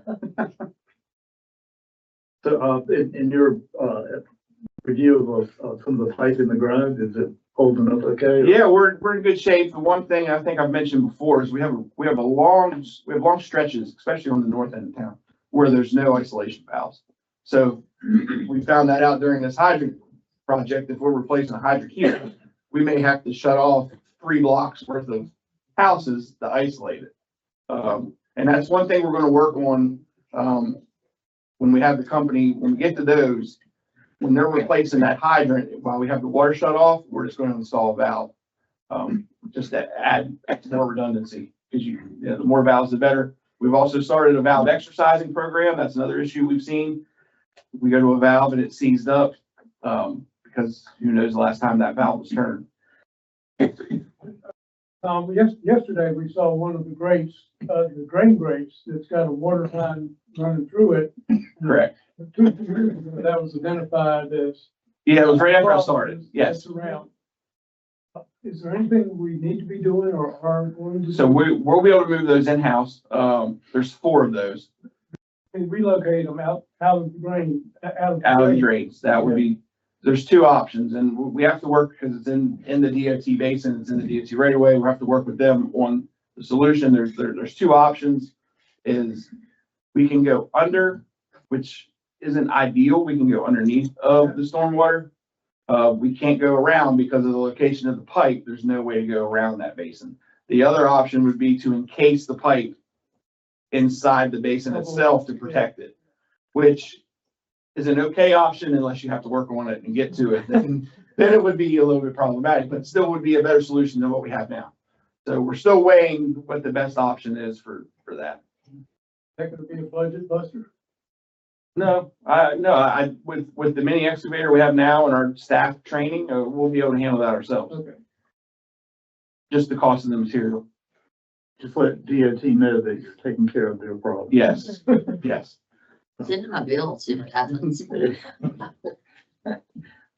be good. Don't ask, don't get. Sure. Any additional information? Thanks, Tom. Thanks. So as far as direction for budget purposes, what would you like to see as far as first draft budget?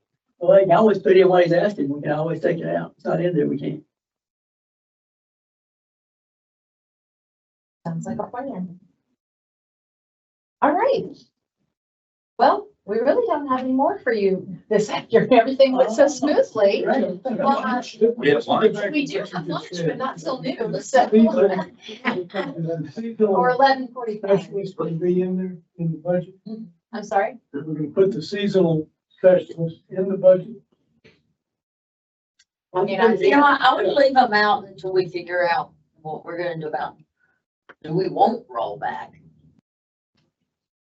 We haven't addressed the trash situation yet, have we? Or have we? Well, I'm not really sure on how you mean address the trash situation. I think Are we gonna have rollback, I guess is, that's a board, that's the budget decision, that's a board decision. yeah, it depends on what it I mean, costs. we Yeah. know what the cost is for, the quote that we received. And then, of course, we have an option here. I'm not sure what other options we have for rollback. You know, we certainly have discussed in the past putting in place an ordinance in which puts the responsibility of the property owner to roll back their cart. That would take an ordinance that would pass by this board. It would also take, enforcement from staff, which is still gonna be And labor then you have to get a intensive. code enforcer and you have Yeah. to send out bills and I mean, it's still very labor intensive, so, but again, those are all considerations for this board and which way we need to go. My preference would be to figure out how to do this with rollback service we do ourselves. I agree. This is cost effective, for sure. And It's a penny. That would be, 7,500.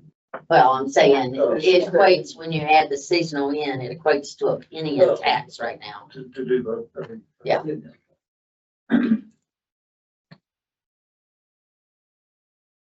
I'll do that now, or? Yeah, let's go. I mean, yeah, we have time. We'd rather have it now.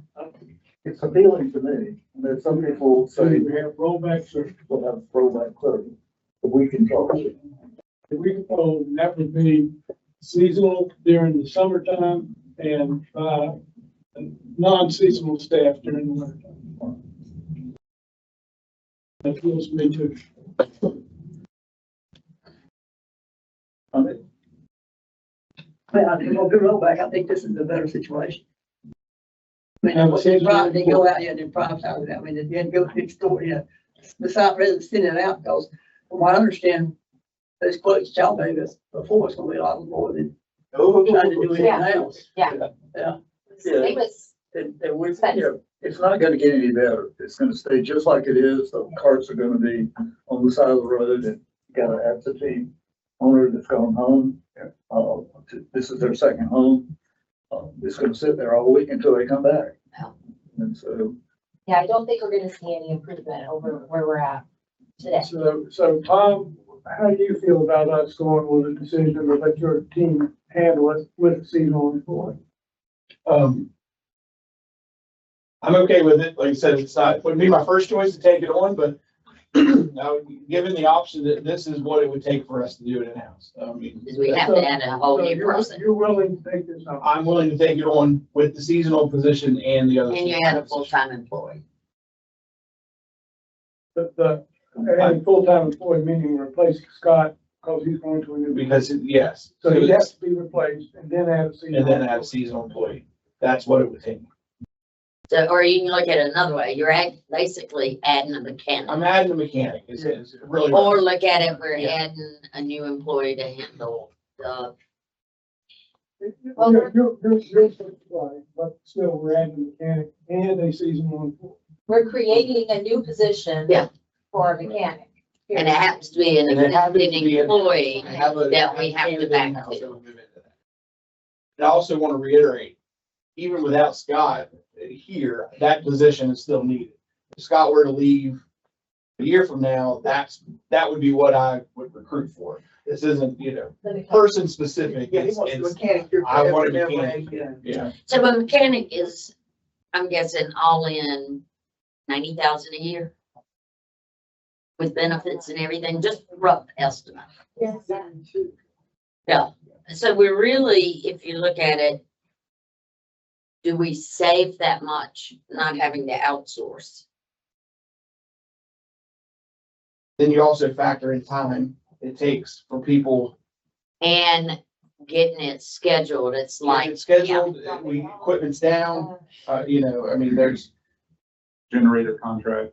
the $12,000 generator Yeah. contract that can go away. I mean, there's, Also, we still have that person on staff.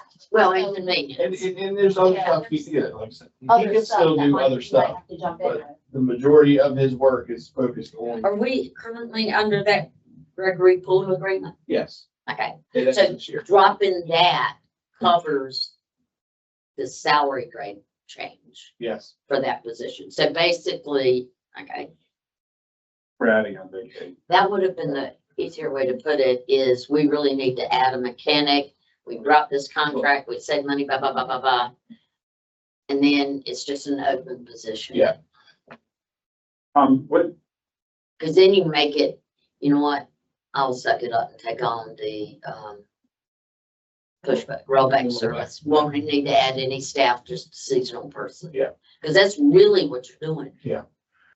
so we want to focus on what rollback would cost us to do in-house, what percentage of the public works specialist time would be rollback?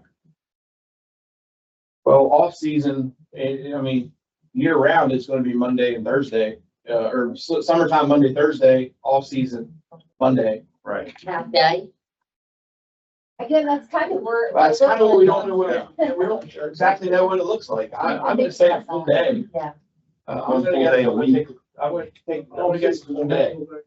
In the summer, I think you're right. In the winter, Yeah. Yeah. When you figure that those guys don't finish collecting trash till 4:30 going out. Yeah. they They're really, not gonna be here at 7 o'clock, and if you're gonna be here at 7 and start rolling back, right, if they start. but they like tons of trash and just follow it. Pretty much. Now, but now that's the hard part. So you got to have this person who does rollback. They drive their vehicle and then get out and go push the. That's also what we're. The conversation I think. On how this afternoon. Oh. So city, they do drive behind the trucks in their town truck. That's what tons of trash do. Right. I would think we could utilize some of the Polaris or the side by side or something, not, that's why I didn't ask for another vehicle for this position. Yeah. Now, we may get into it this year and say, you know what, they kind of really do need a truck, and that may be a whole nother conversation next year, but I don't think that's gonna be the case.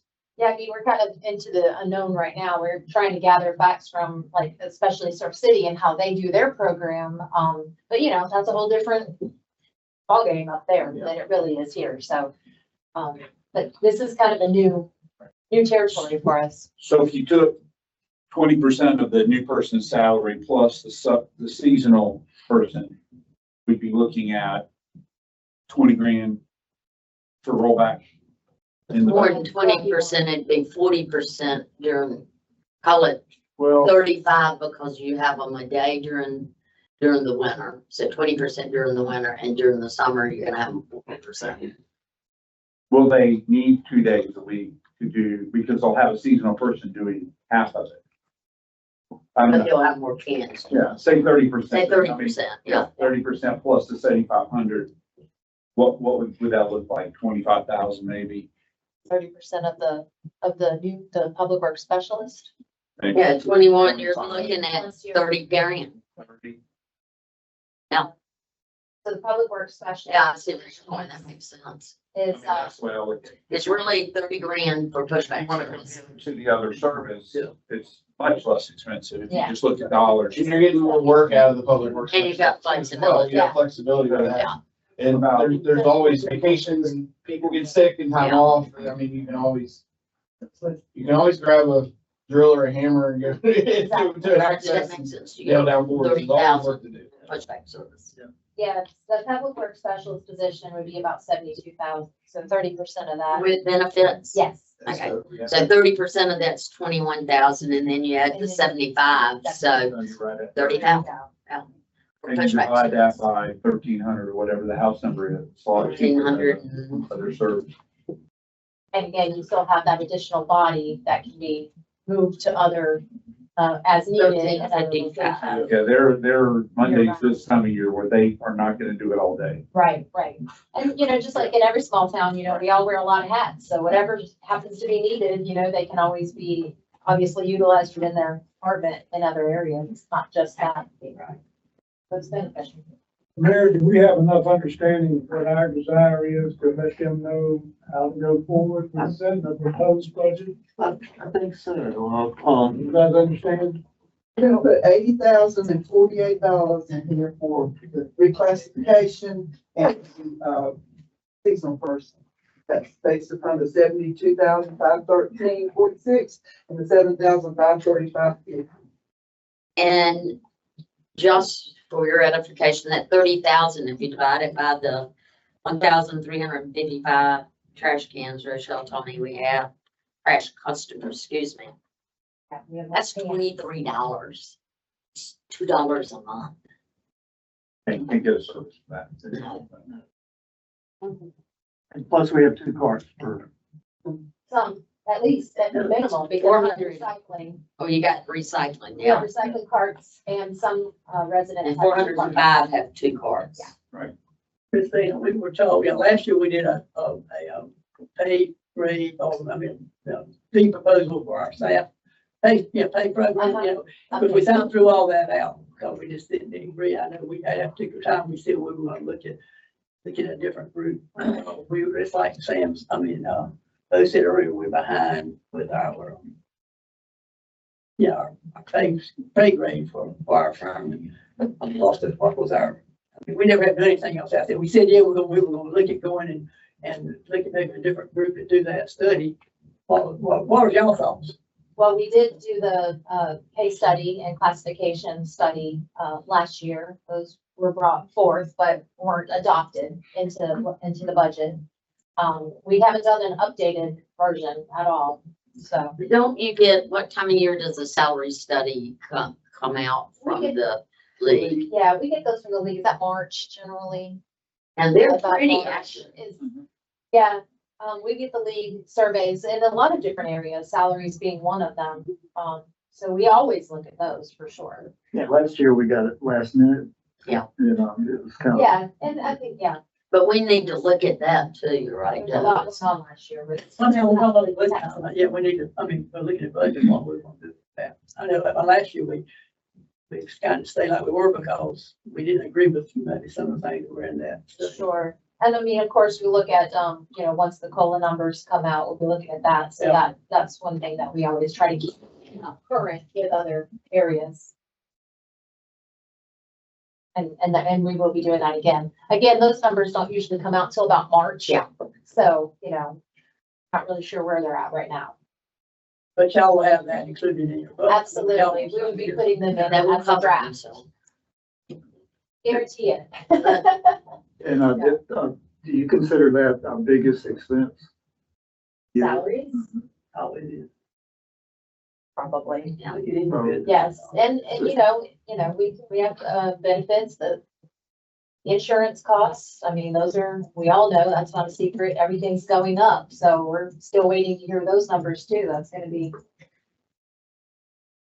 big cost. When they come in, would the board prefer to have just a separate part of a workshop for that? So, instead of, For this issue of rollback? no, for the, salary Yes. studies.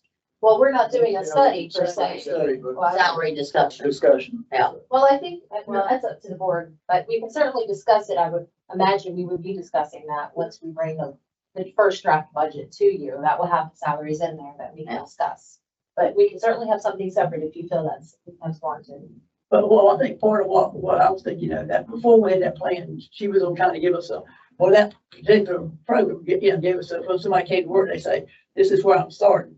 This is where I can be if I stay here 5 years or 6 years from now. So the employee can look at it and say, I'm gonna get a raise in 2 years at least. Yeah, we- Right now, that's a whole one, when we had the doctor before. Well, and the only way that normally gets updated is through COLA, any kind of cost of living increases, so that it gets updated then. Or if you do a salary reclass, study, which would therefore kind of make adjustments, larger adjustments. That's what we did years ago, several years ago, we did that. Right. And We we did did that that last year, but we said, no, we don't want Christmas. So right now we're relying on our old one we did previously. The one. I that we don't had. think there was, as I recall, much difference. It was reclassifications within it. One 4 years ago, you meant? The one last year. The one years ago was adopted. The Yeah, one we last adopted that one, year that's was not a big not one adopted. on it. This Yeah, past but one, you gotta remember, adopted. it doesn't stay the same because there's increases with COLA, and merits and things like that. So we don't stay stagnant with that just because we haven't adopted a new one. There's each year during the budget, there's a new. They automatically scale and expand. grade that goes. It automatically increases based on things like COLA. Well, that's really how COLA. And if there's any kind of, restructuring or reclassifications.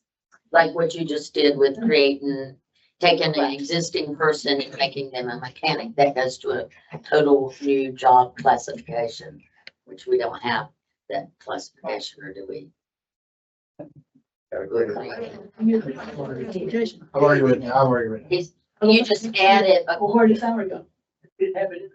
Well, we certainly look at other We're creating a new, areas. position, which will be put into the pay grade and That is like, right. they'll be like, I don't know, pay grade 20. Yeah. And But we'll going back have to our, mechanic, going back to whatever. our old original, what's in place. What's in place currently? It's not old. But it isn't old, It's not old. it's current. Well, yeah. If we look current. If we were redoing it last year, we must have thought a reason for us to redo it. We must have thought it was outdated or something wrong because we wouldn't have redone it last year. If we did think something was wrong. But, I mean, hopefully we weren't doing this to be doing it. Mayor, I think the question on the table is, are we gonna have, the mechanic position and, plumber position in the budget? And if so, that's the way we'll try to design the budget when we do actually get to budget Exactly. discussion. Right. Exactly. Are we gonna ask them to put that in their proposed budget? Yes, we are. That's the direction we received. Yeah, yes, we are. This discussion about the salary grades and all that. That's fine. That'll all, I was saying that, you know, I was saying part of the budget last year, we did it, threw it out. And we said we would come back and address it later on, which we've not done anything about. But Been doing it Since since that now. So that's why I'm thinking, do we want a separate, workshop just to go over the salary? For salaries, I'm fine with that, but, I'm fine with whatever, yeah. Okay. But that's gonna be down the road because you aren't at that point Yeah, yet. we gotta get the And we need to wait until we have the league survey, yeah. I just don't So want the to, first of April, I just don't want probably, to leave it out and get right at the last hour and start making decisions. like last year. Yeah, we're not comfortable. I mean, if we get to that point and we have to cut out, like the seasonal employee, then we cut it out. But in the initial budget, they proposed it. Yeah. And addressing what Joe said, you aren't gonna surprise us and have a notebook that thick and say, here it is. You wanna approve it right now. Right before. Yeah. Day before would be good. Yeah, right. We'll give it to you at least 24 hours in advance to review. And that's something y'all got to come to us with is what needs to, that's what, they will come later in this process with, this is what we need to remain competitive. Well, that's what I'm talking about. We need for you, to be fair to you guys. Yeah. But also be competitive. We need to know, what we are, and we don't need to, set up a budget and just say, hey, we're not competitive. They're gonna be fair to themselves. Well, so are you wanting a separate workshop, or can we handle this in the 3 existing budget workshops we already have set? One of those needs to be focused on Understand. raise, you want to raise? Yeah. Not going for that.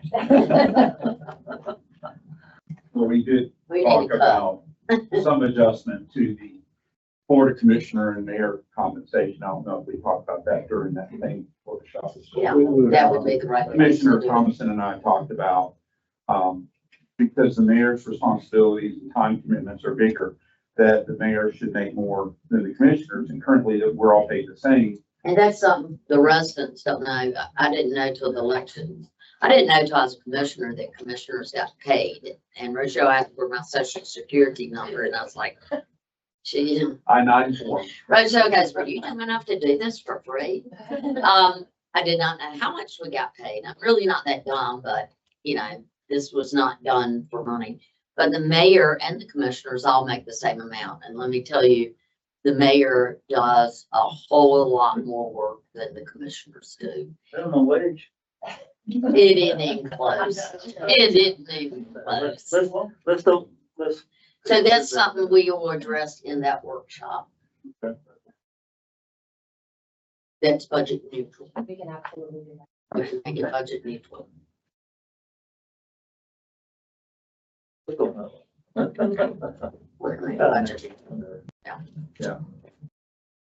There is gonna be, were you able to firm up when those county would be here to give the presentation? They are going to be here at the February 10th board meeting. Okay, they're gonna go over how they're, reevaluating our properties.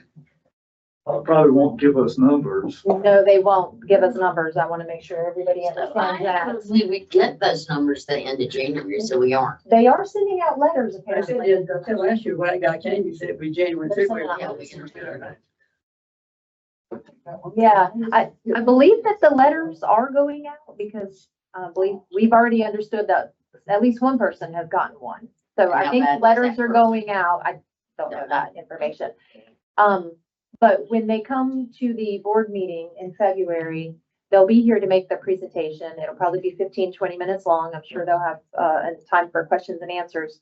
But it is really gonna be the process and what to expect as we move forward with this. It will not be specific to numbers. Certainly not to, what is gonna be at 1101, Ocean Boulevard. So just be prepared. It will be mostly, with the appeal process, the timing and all of those things, just a sort of a timeline. So, but I would really encourage everybody to attend the February meeting. Of course, we have it live and of course we'll, record it so that they can watch it at a later date. But it will be good to attend if possible. Well, you guys will be there for sure. Any, additional discussion?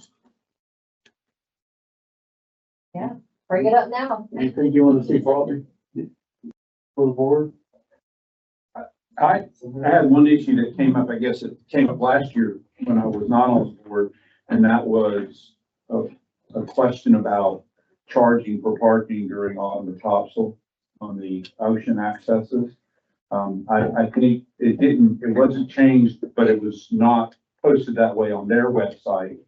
I have taken it upon myself to tell them that they probably need assume it's going to be charged, but is that something, we haven't been asked to do that. I don't know if we want to talk about that at all. It was kind of a last minute thing, I think, last year. And Christina looked, because I was curious, how much did we make? Yeah. Yeah, I did send that information, to the board on, the amount of revenue collected during the weekend of autumn and topsail. And then, the amount of revenue that was collected on the weekend prior and the weekend after, just to give you an idea of the increased numbers.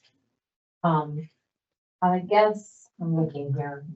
We got more than, I looked at y'all, his number, we got more for that week, Yeah, weekend. I mean, obviously, Yeah. it increased certainly on that Saturday. I think the weekend before we had that nor'easter, didn't we? Oh, Yeah, the That was- weekend before was lower than the weekend after. Yeah, because we did. have So that- we must have had a bad weather, yeah.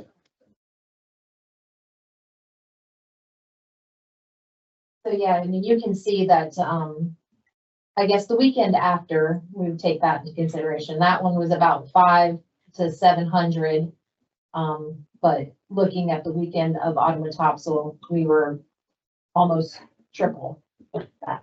For Sam, the whole weekend. do you get compensated for working outside of the time? The bottom and topsail folks compensate you for your. No, Mayor. Just a regular. So we cover the increased Also, police protection. yeah, that makes you feel different about that. I bring officers in from other departments to help us under mutual aid, but we help them with their festivals too throughout the year. So So mutually beneficial for all the departments that I ask to come. most of the lots were full, weren't they, during autumn with topsail? The ones that are in close proximity. Did anybody complain? I think we might have had one or two comments. I don't know if I could say complaints or, that they were arguing against the ticket, but, comments. But they were ticked.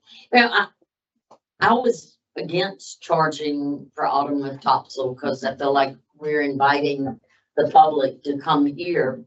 But, we're also giving Sam's people extra time that we don't get compensated for. And I think it was, one of the other commissioners said, people are parking on the right of way all over. That's just a fact of life during autumn with topsail. So the parking in the lots is kind of like a premium position and they pay for it. So I'm fine with leaving it charged in those lots during autumn with topsail. When we talked last year, I said that my preference would be to not charge last year because it was out there on their website that there was free parking. And there is free parking, But, just not everywhere. right, but in terms of long-term, I agree. I think, and not just Sam, but I think there's some additional costs for Tom. And, With that many people and the trash and things like that. I calculated what it cost us at one time. I don't remember the exact figure, but it was just, almost $4,000 to, How much? it was almost $4,000. 4,000. And Tom, did you have some additional I minor? mean, all of our stuff is during the normal workday. Yeah. I wouldn't say there's anything. No additional costs. Those, how about you? No, not really. We just are more active in presidents. But as far as, unless I got one out on vacation or sick, no, it's no more cost to us. I'm okay with leaving it charged. It's more about communicating Yeah. and I did tell Steve, the chairman, that, they need to update their website. So it's clear that the ocean lots are not free. And, to get some signage, because they had a lot of signage that they had been putting up saying free parking and I was in charge of it last year. And I did not put those signs out because, But there is free parking, but but not in the lot. but not, I had to put them like at the chapel, but not at the ocean access lots. For bringing that up. No, it's just wanted to, Yeah. all on the same page kind of thing. That's good to know.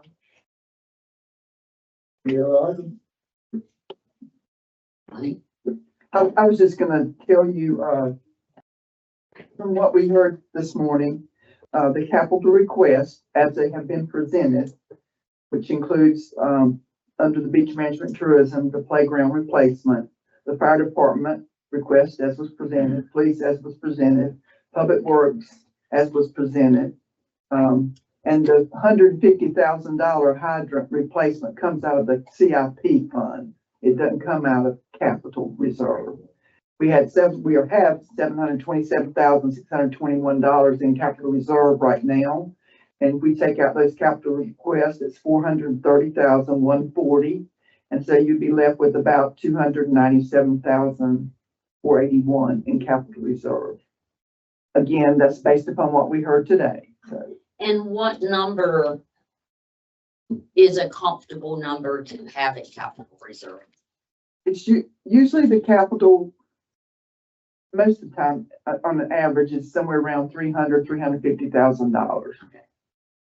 And am I correct, the capital reserve, when you finish the budget year, it's not gonna ever come out exactly. We budgeted this and this is exactly what we spent. So am I right? Excess goes into the capital reserve or does it go to the general It fund? goes into the general fund balance unless we move part of it into the Which capital. we use to Yeah. move, okay. Yes, so and in the last couple of years, it had built up. Yeah. But we also used it, like even last year, if you remember, we moved the 500,000 over. Right. If we hadn't had it, we wouldn't have been able to do that. And then we, so. okay, that makes But sense. it's good to keep some in there. Right. And once we have our audit, then we can take a look at what we think we might be able to put in there. So run the numbers by us again, please, Connie. The requests this year The are, requests this year come to 430,140. remaining reserve after that. 297,481. Thanks. Yes, sir. And, one question, how is the fire truck gonna be handled? Well, I mean, we sort of have it, I think, in the model, we had it under the CIP fund. Yeah. Again, we're hoping we can get, at least, we know, hopefully one grant we're gonna get for the 500,000. But we are gonna continue to try to get more grant money. So I guess we'll have In to the take. model, it was in there for 2.5 million, amortized over 20 years, I think. Yeah. So the debt service of that is contemplated in the model. So when's the time that we really have to drop it? We gotta don't. start paying. It has to be in house because it's no later than June of 31. What, build right, 2 years? 2 years? Right at 2.5 right now. We'll knock a year and a half off of it. But they're pretty sure it's gonna be at least 2 year deal. And we can do, I mean, if it comes to it, of course, we don't know today sitting here, but we could finance it. We don't have to go before the, LGC for any approval for that, like you do the other projects. But that would be something we would need to kind of take a look at where we're at. I know what companies go on, put that, we started to see how people, that money disposed, it got built up before that fire trouble. If we use it well, things decided that way. Well, the only thing we really used it for right now is the fire hydrant replacement. Now, we did put $500,000 from the capital reserve fund last year into there for the, building renovation. And we haven't used it. I remember we said it was even real, we talked about doing it. That was one of the projects. You need to keep those buckets, I can come back and get Yes, sir. That was one of the projects. Yeah, because we put like, 150 what was that? That was 150 we started. I don't remember what the CLP. When we established it, when we did that once, that part. Yeah, and I think that was just, putting it aside, knowing that these capital, projects were coming out, so, large, still capital project. But really, for a major capital purchase, like a Yeah. 20-year asset, 30-year asset, financing it over time makes more sense than trying to pay it in current year, because you're matching your use with your cash outflow. And that's why conservatively, last year, they put the whole cost of the fire truck in the budget model. And it's in there, that service for it for the next 20 years. Yeah, I mean, that's kind of, we got together with that group. All of Yeah. That's what First time. Yeah, for them to let us know which would be the best way, yeah, whether to finance it, put out a bond, or what.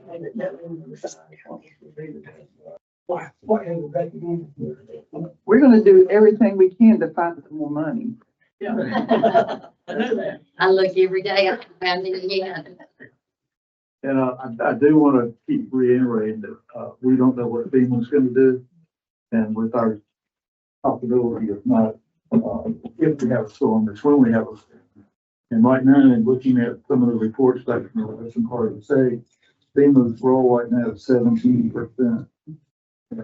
That's a drop in the bucket, and they're not coming forward anymore right now. And, that would cripple us if we're not prepared. So, we need to keep our eye on that, how much we put in reserves.